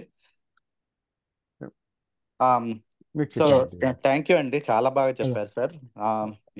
Unfortunately the realities that the success speaks అనేది మీరు మళ్ళీ కన్ఫర్మ్ చేశారు. Thank you for that. Sir ఇంకొకటి అండి, లైక్ అదే చెప్పండి. ఇప్పుడు మినుగుర్ల గురించి మాట్లాడుతున్నప్పుడు దానికి ఇన్నిన్ని అవార్డులు వచ్చాయి. ఐ మీన్ లైక్ చాలా అకంప్లిష్డ్ మూవీ కాబట్టి ఈ వేదిక ద్వారా, అంటే మన నాట్స్ లలిత కళా వేదిక ద్వారా మీ గురించి, మీ చిత్రాల గురించి తెలుసుకోవడం మాకు ఆనందంగా అనిపించింది. ఇంకొక ప్రశ్న అడిగానండి. మీరు ఎంఏ తెలుగు చేశారు. సో తెలుగు భాషా సంగీతానికి అత్యంత అనువైన భాష అని చరిత్రకారులు కూడా చెప్తున్నారు తెలుగు అనేది. సో అవునండి, ద మరి మ్యూజికల్ లాంగ్వేజ్ అంటారు, తెలుగుని మ్యూజికల్ లాంగ్వేజ్ అంటారు, ఇటాలియన్ ఆఫ్ ది ఈస్ట్ అంటారు. అంటే ఒక భాష చాలా అనువుగా ఉంటుంది, అంటే సంగీతం చేయడానికి కానీ వాటికి కానీ అనువుగా ఉంటుంది. అందులో మనం గర్వించదగ్గది ఏంటంటే తెలుగు భాషలో ఉండేటువంటి పద్యం అనే ప్రక్రియ ఏ భాషలో కూడా లేదు. కేవలం రైట్ పద్యం అనే ప్రక్రియ, ఆ పద్యానికి కావాల్సినటువంటి ఛందస్సు కానీ ఇది కానీ ఏ భాషకి లేదు. ప్లస్ కూర్చుంటుంది. అందుకనే కేవి మహాదేవన్ గారు లాంటి మలయాళ సంగీత దర్శకులు కూడా తెలుగు భాషలో ఉన్నటువంటి పాటని, ఈవెన్ తెలుగు న్యూస్ పేపర్ని కూడా ఆయన ట్యూన్ చేసినటువంటి వ్యక్తి. వావ్. అంత సో అలాంటిది చాలా రేర్ గా అవుతుందండి. అది ఎవరు పడితే వాళ్ళు చేయలేరు. అది యాక్చువల్ గా అది భాష మీద పట్టుంటే ఇవన్నీ చాలా ఈజీగా వస్తాయి, అలవకగా చేయొచ్చు ఇవన్నీ కూడా. రైట్ థ్యాంక్ యూ అండి. ఇంకొక ప్రశ్న అండి, అంటే ఈ ఈ క్వశ్చన్ చాలా మందికి ఉంటది అండ్ చాలా మంది చాలా సార్లు చాలా రకాలుగా ఆన్సర్ కూడా చేశారు, కానీ నాకు కొంచెం క్లారిటీ అనిపించలేదు. ఇప్పుడు ఒక సంగీత దర్శకుడు ఫస్ట్ ట్యూన్ కట్టిన తర్వాత రచయితకి పాటలు రాయడానికి ఇస్తారా, లేకపోతే రచయిత ఫస్ట్ లిరిసిస్ట్ ఫస్ట్ పాట రాసిన తర్వాత దానికి సంగీత దర్శకుడు ట్యూన్ కడతాడా? ఈ రెండు వాటిలలో మీరు అంటే ఈజీగా ఏ చేయొచ్చు అనుకుంటున్నారు? అలా కాదండి, అంటే ఇది నేను దాదాపుగా ఈ ప్రశ్నలో ఏంటంటే 3 ఉన్నాయి, 3 నేను చెప్తాను మీకు. షూర్. ఆ, సాధారణంగా చెప్పాను కదా, రాఘవేంద్రరావు గారు లాంటి పెద్దవాళ్ళు, కొంచెం పాత తరం వాళ్ళు ఏంటంటే లిరిక్ రాయించుకుని అక్కడ ఏం చేస్తారంటే లిరిక్ లో వాళ్ళకి కావాల్సినటువంటిది అంతా వచ్చిందా లేదా, వాళ్ళ సందర్భాన్ని మొత్తం అంతా కూడా వచ్చిందా లేదా సాహిత్యం అని అనుకుని అప్పుడు మ్యూజిక్ డైరెక్టర్ ఇస్తారు. మ్యూజిక్ మహాదేవన్ డైరెక్టర్ దానికి ఈవెన్ కాకపోతే ఏంటంటే ఆ రాసేటువంటి లిరిసిస్ట్ కి ఒక కమర్షియలైజ్డ్ థింకింగ్ ఉంటే గనక పాటను అద్భుతంగా రాస్తారు. లేదంటే గనక వాళ్ళకి ఓన్లీ జస్ట్ తత్కారాన్ని పూరించడం మాత్రం తెలుసు, లేదంటే గనక పాట రాసినప్పుడు ఒక పద్యంలా రాసేసే వాళ్ళు కొంతమంది ఉంటారు. అంటే ఇప్పుడు సపోజ్ మొత్తం అంతా ఒకలాగే ఉంటుంది, ఒక స్క్వేర్ లేదంటే ఒక రెక్టాంగిల్ లాగా మొత్తం ఒకేలా ఉంటుంది అనమాట, మొత్తం పాట అంతా కూడా అలాగే ఉంటుంది, అంటే అన్ని అలాగే వస్తుంటాయి. అలా వచ్చిన వాళ్ళకి అప్పుడు ఇబ్బంది అవుతుంది, అంటే పాట అలా ఉండదు కదా. పాట కటింగ్స్ అని కొన్ని ఉంటాయి, కమర్షియలైజ్డ్ ఎలిమెంట్స్ కొన్ని ఉంటాయి. ఇప్పుడు సపోజ్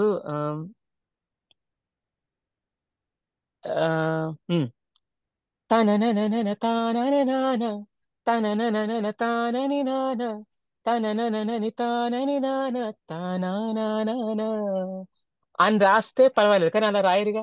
అందరూ తననని తాని నాన తననని తాన నాన తనన తన అలా రాసుకుంటూ వెళ్ళిపోతారు. బట్ ఆ కటింగ్ వచ్చింది చూసారు లాస్ట్ లో, తననని 3 సార్లు అది వచ్చి 4వ సారి మాత్రం తనని నాన తననని నని తానా ఇలాంటి ట్యూన్స్ వస్తాయో అది ట్యూన్ లో వల్ల మాత్రం వస్తుంది. సో కమర్షియలైజ్డ్ ఎలిమెంట్ అనేటువంటిది వాటి వల్ల కుదురుతుంది. అందుకని ఏంటంటే కొంతమంది మ్యూజిక్ డైరెక్టర్లు లిరిక్ కి ప్రాధాన్యత ఇస్తారు, కొంతమంది మ్యూజిక్ డైరెక్టర్లు ట్యూన్ కి ప్రాధాన్యత ఇస్తారు. నా వరకు నేను గర్వపడేది ఏంటంటే అంటే నేను సినిమాకని పక్కన పెడితే గనక విడిగా ఏదైనా నేను లైట్ మ్యూజిక్ చాలా చేశాను. అలాగే వచ్చి డెవోషనల్ మ్యూజిక్ చాలా చేశాను. ఈవెన్ మ్యాంగోతో అయితే కనుక నేను దాదాపు చాలా కొన్ని 100 పాటల వరకు చేసుంటాను నేను.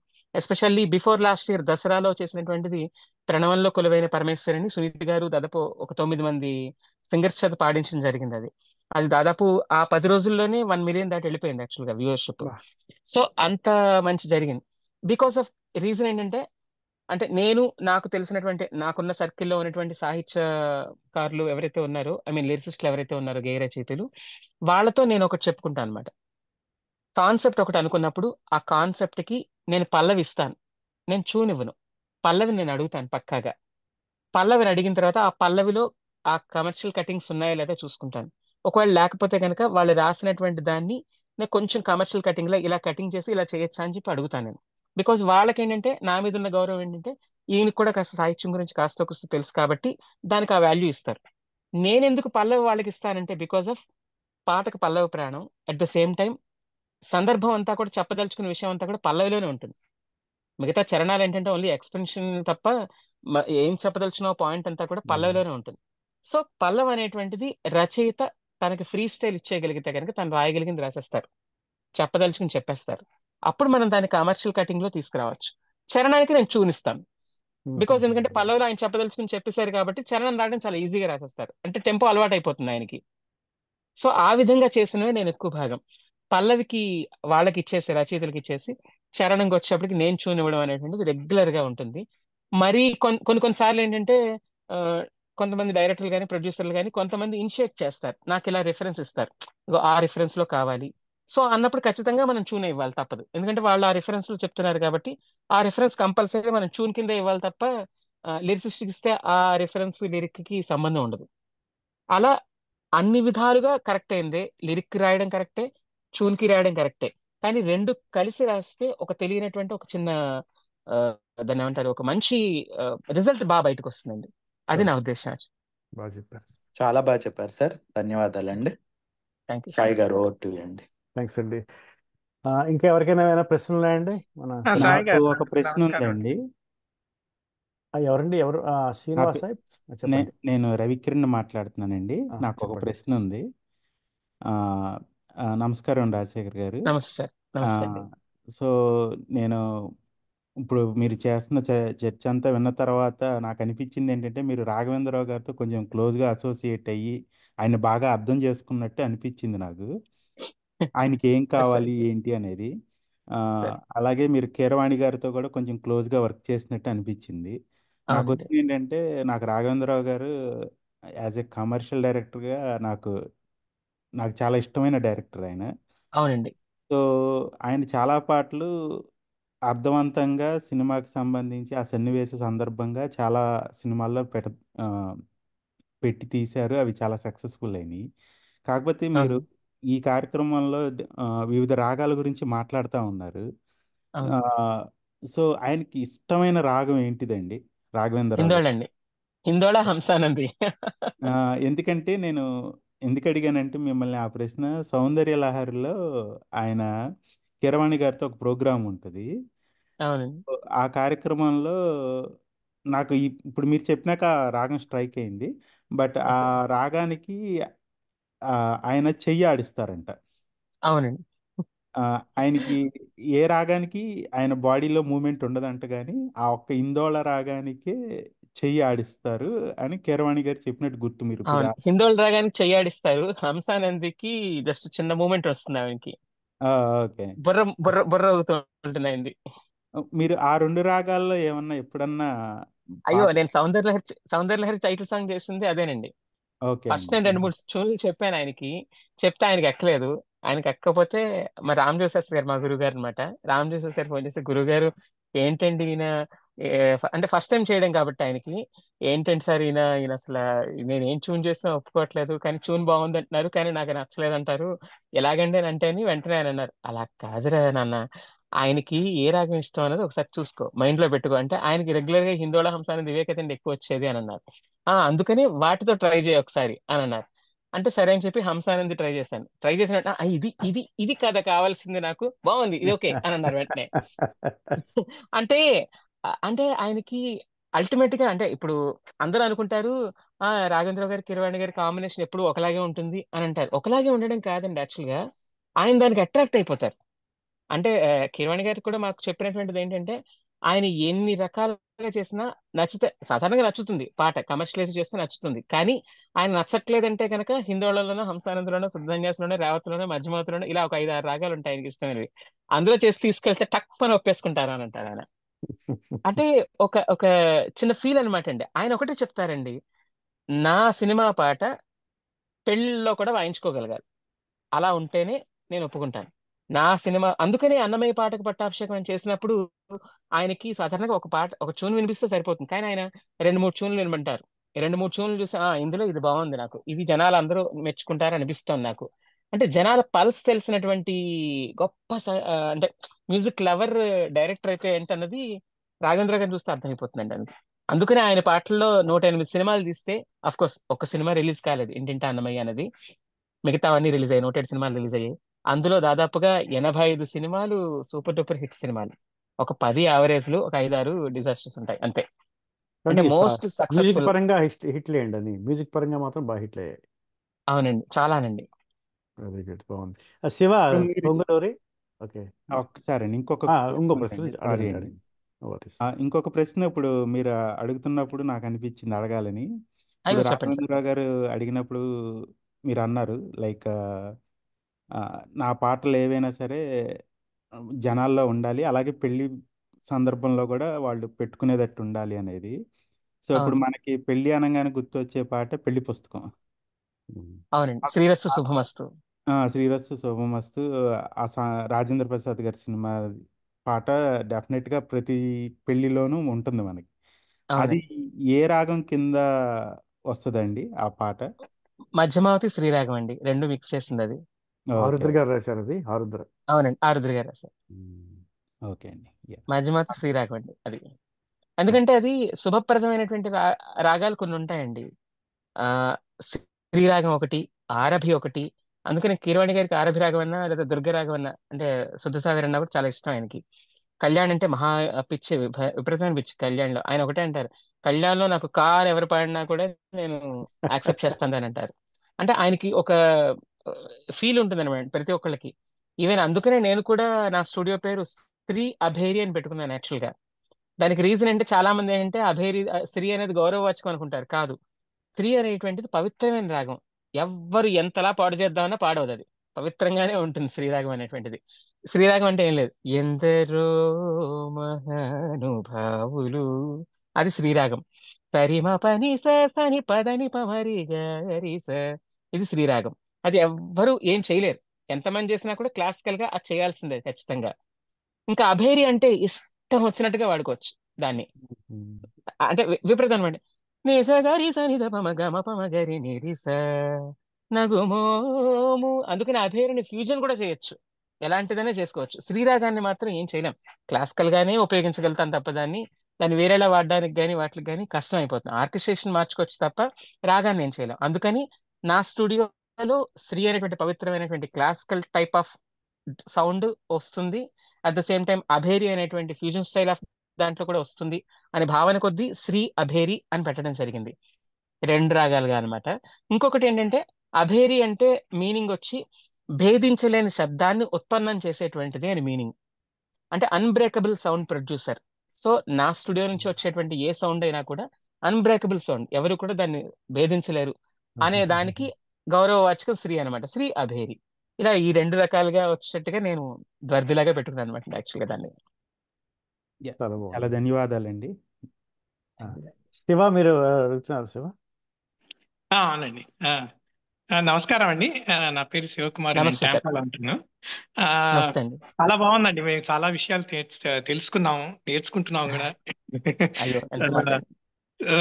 నాది ఒక చిన్న సందేహం అండి, ఏమి లేదు. ఇప్పుడు మనం చెప్పండి.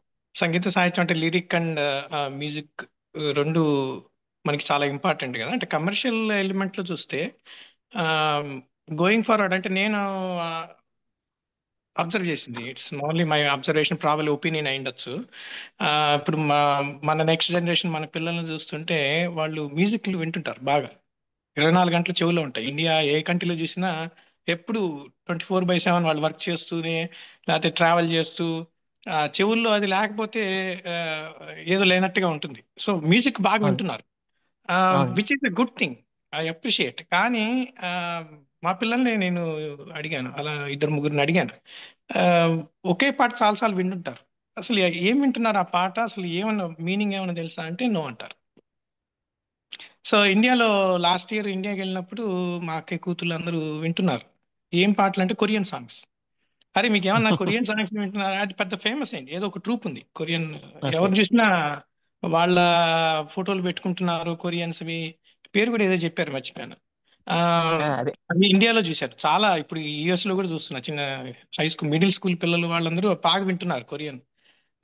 అంటే దీన్ని బట్టి నాకు కొంచెం ఏమర్థం అవుతుందంటే, ఇప్పుడు గోయింగ్ ఫార్వర్డ్ నెక్స్ట్ జనరేషన్ కే ఇంత చేంజ్ వస్తే ఆ తర్వాత జనరేషన్ కి ఇంకా లిరిక్ అనే దానికి అసలు స్కోపే ఉండదేమో.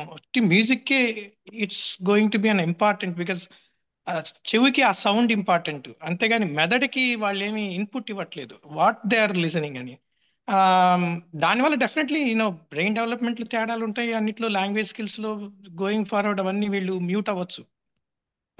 అంటే బ్లంట్ గా అనొచ్చు, there is definitely evolutionary consequence. But ఏమవుతుంది ఈ కమర్షియల్ పాయింట్ లో కూడా ఇదే అవుతుందా? మీ మీ ఒపీనియన్ ఏమంటారు? మీరు ఒపీనియన్ చెప్పారు కానండి, అది యాక్చువల్గా వాస్తవం. ప్రస్తుతం ఉన్నటువంటి అంటే దాన్ని నేను ఇలా మాట్లాడకూడదు. సంగీతం ఫీల్డ్లో అంటే సంగీత రంగంలో ప్రస్తుతానికి ఆ, సాహిత్యాన్ని అంతటినీ కొంచెం సాధ్యమైనంత వరకు కిందకి తొక్కేస్తున్నారు. అంటే కిందకి తొక్కడం అంటే ఐ మీన్ వాళ్ళు రాసేటువంటి అందరిది నేను అలా చెప్పలేను.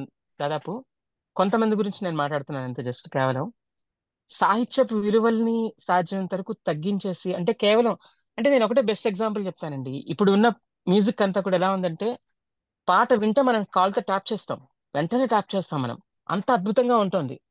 కానీ నేననేది ఏంటంటే, పాట విన్నప్పుడు ఒక మెలోడీ సాంగ్ వింటే గనక, లేదా ఒక సాహిత్యపరమైనటువంటి మంచి ఇంప్రెషన్ ఉన్నటువంటి, ఒక మాధుర్యపరమైనటువంటి సాహిత్యపరమైనటువంటి వాల్యూ ఉన్నటువంటి సాంగ్ విన్నప్పుడు మనకి మన బుర్ర ఊగుతూ ఉంటుంది. దాని స్థానం అది, దీని స్థానం ఇది. Yes. ఇది ఒకటి బెస్ట్ ఎగ్జాంపుల్ చెప్పగలుగుతాను నేను.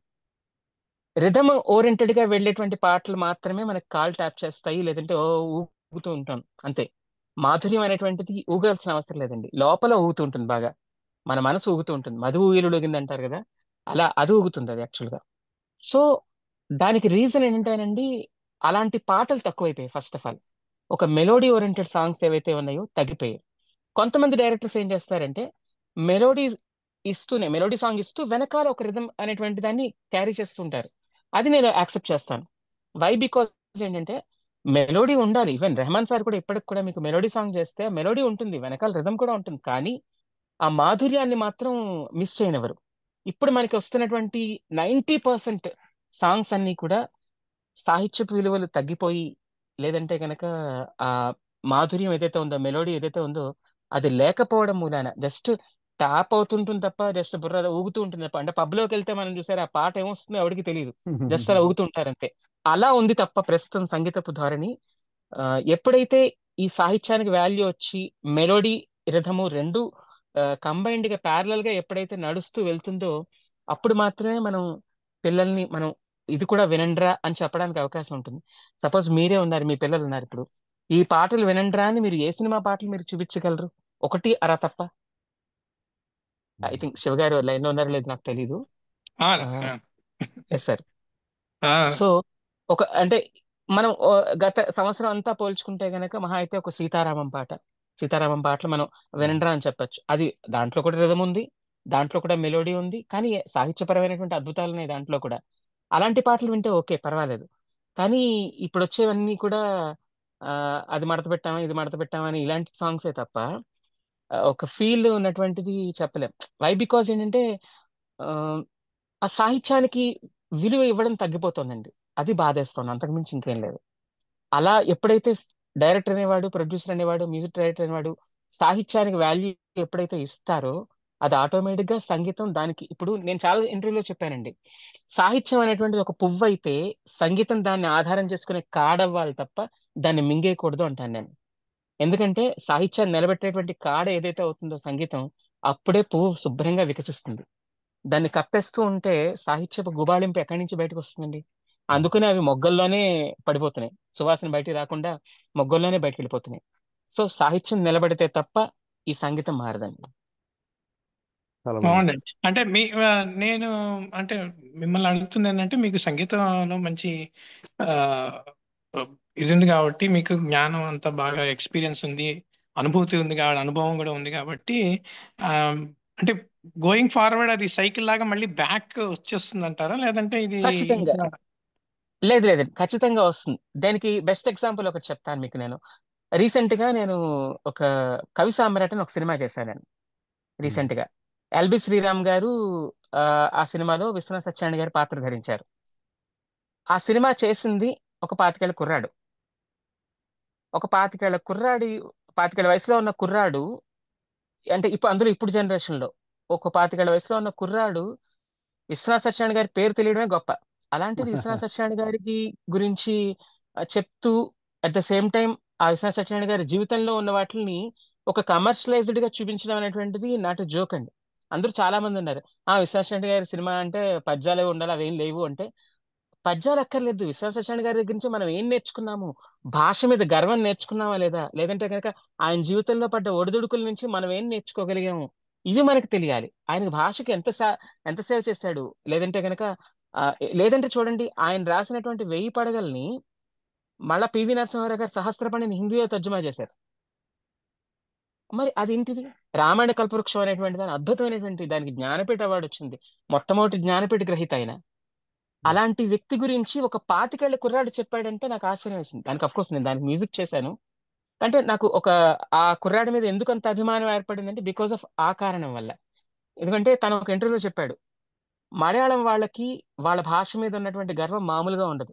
వేరే వాళ్ళని పాడించారు సాధ్యమైనంత వరకు వాళ్ళ లాంగ్వేజ్ లో. ఎందుకంటే ఆ మాది ప్రొనౌన్సియేషన్ డిఫరెంట్ గా ఉంటుంది.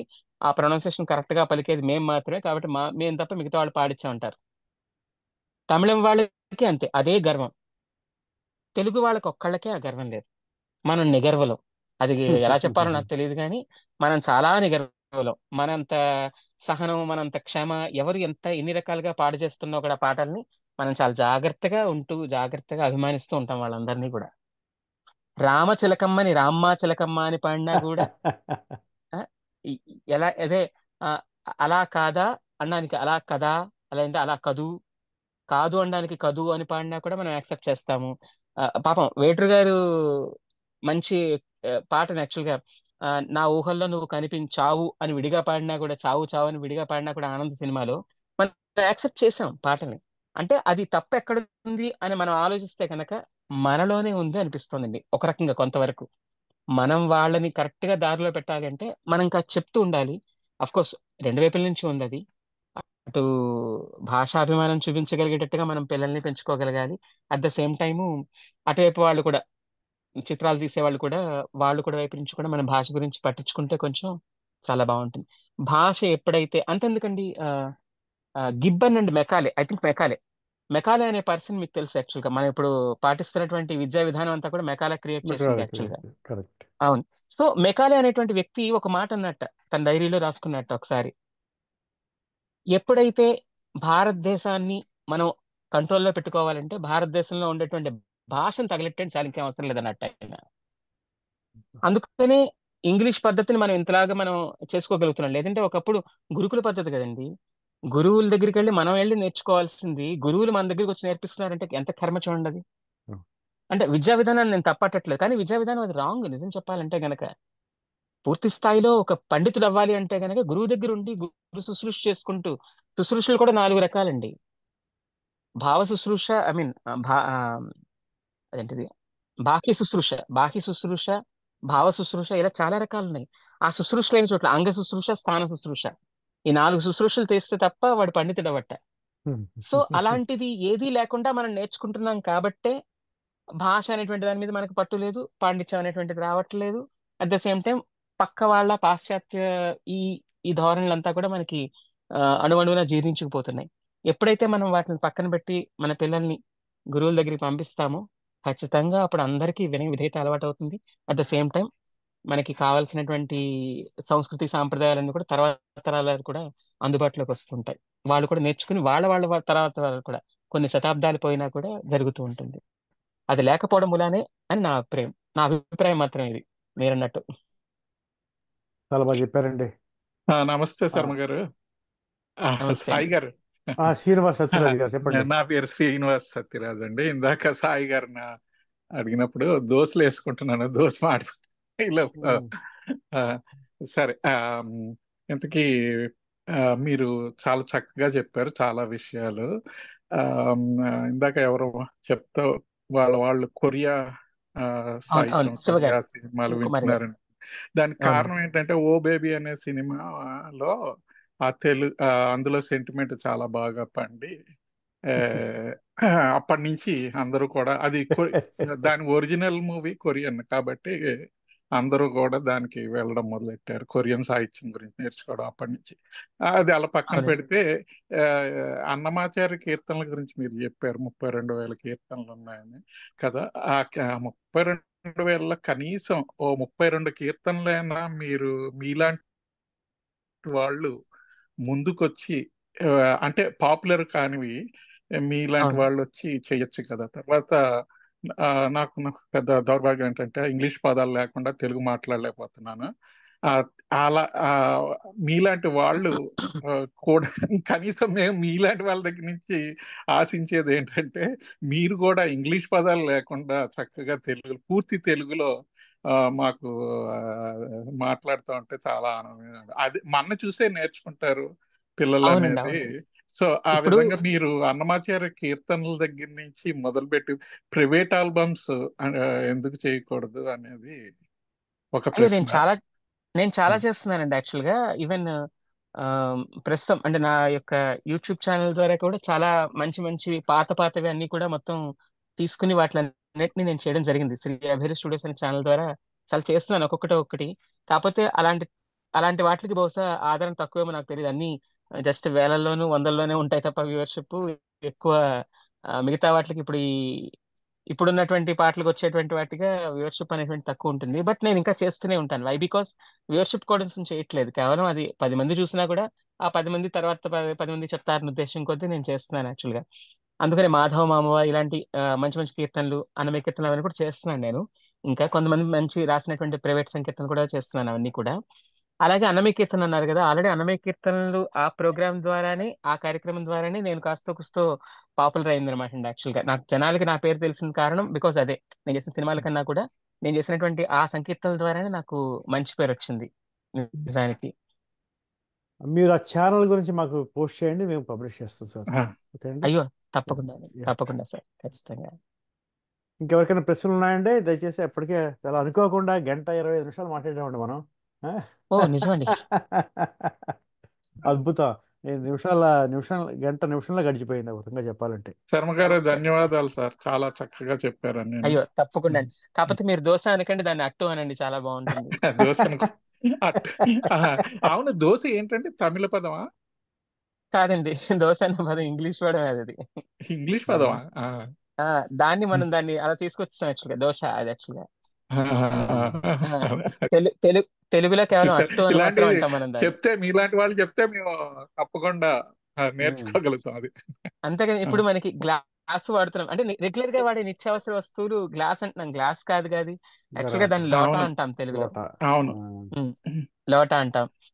అది చెంబు లోటా ఇవి మనం యాక్చువల్ గా. అసలు అంతెందుకండి, ఇలాంటివి కూడా ఎంత మీరు బాగా ఒక ఛానల్లో మీరు ఇలాగా వాడుక పదాలను కూడా నేర్పితే మాలాంటి వాళ్ళకి బాగుంటుంది, ఏం అయ్యో మర్చిపోయాం. తప్పకుండా మీరు చెప్పారు కాబట్టి నేను ఖచ్చితంగా ప్రయత్నిస్తాను యాజ్ ఎర్లీ యాజ్ పాసిబుల్. ఆ మంచి తర్వాత ఐడియా అండి మాకు అది. ఇప్పుడు ఎన్నికల సీజన్ నడుస్తుంది, అందుకని ఫ్యాక్ట్ చెక్.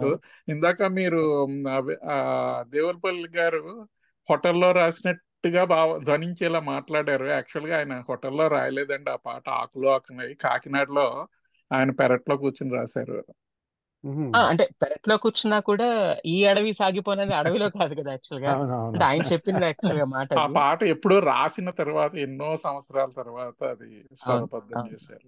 అది అవునండి. అంటే ఆ, ఆ, మిమ్మల్ని మేము ఇప్పుడు ఒక కొలమానంగా భావిస్తాం కాబట్టి మీరు చెప్పిందే నిజం అయ్యో అనుకో. మేము ఆ అయ్యో తర్వాత లేదు లేదు అయ్యో ఎంత మాట అది. వాళ్ళ నేను చెప్పింది ఫస్ట్ కొలమానం అని హ్యాండ్ కాదు. చూసిన అవునవును. Yes sir. చాలా ధన్యవాదాలండి రాజశేఖర్ శర్మ గారు. మీ నమస్తే అమూల్యమైన సాయి గారు. ఎవరికి చెప్పండి మొన్నంగి ఆ, శ్రీనివాస్ శ్రీనివాస్ మున్నంగి సార్ నా పేరు. చెప్పండి. నేను అనుకోకుండా జోషిపట్ల గారి స్టేటస్ లో చూసి అనుకోకుండా నేను ఈ మీటింగ్ లో జాయిన్ అయ్యాను. సో ఉత్తర అమెరికా తెలుగు సంఘం వారికి చాలా ధన్యవాదాలు ఇట్లాంటి అద్భుతమైనటువంటి ఒక గోష్ఠి నిర్వహించినందుకు.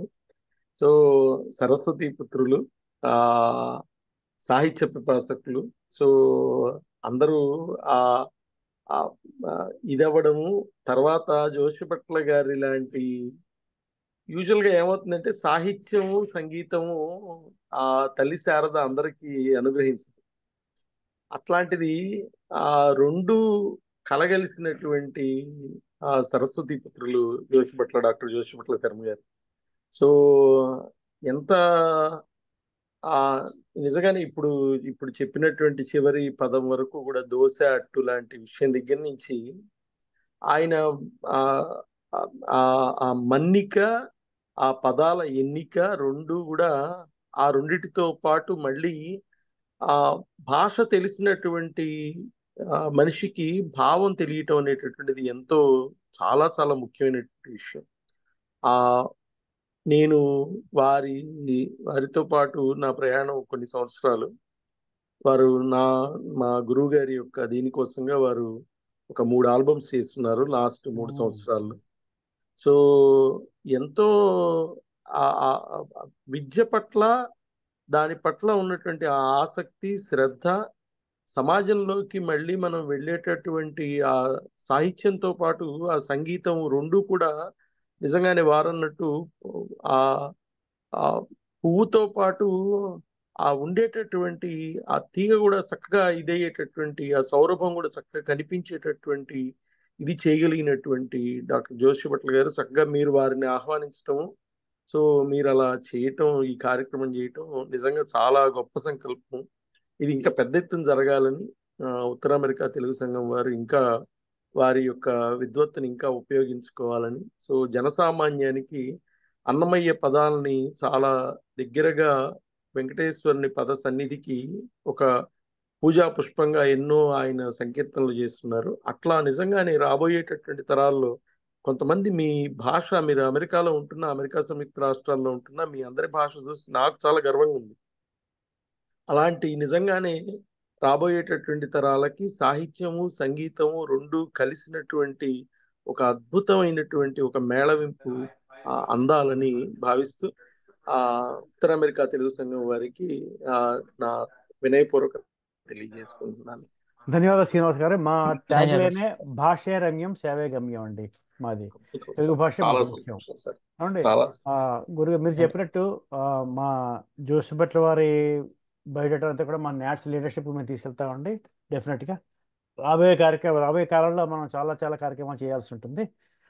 గురుగారు రాజశేఖర శర్మ గారు, మీ అమూల్య సమయాన్ని గంటన్నర సేపు మా కోసం వెచ్చించినందుకు అనేక అయ్యో. సందేహాలండి.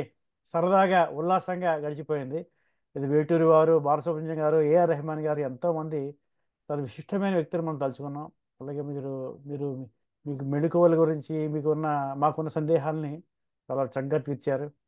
అలాగే మీకు చాలా ధన్యవాదాలండి. అలాగే పాల్గొన్న ప్రతి ఒక్కరికి కూడా నేష్ తరఫున పేరు పేరున ధన్యవాదాలు. నమస్కారం అండి. మళ్ళీ కలుసుకుందాం. 2 నిమిషాలు నమస్తే జోషిపట్ల సార్. నమస్కారం అండి. సార్.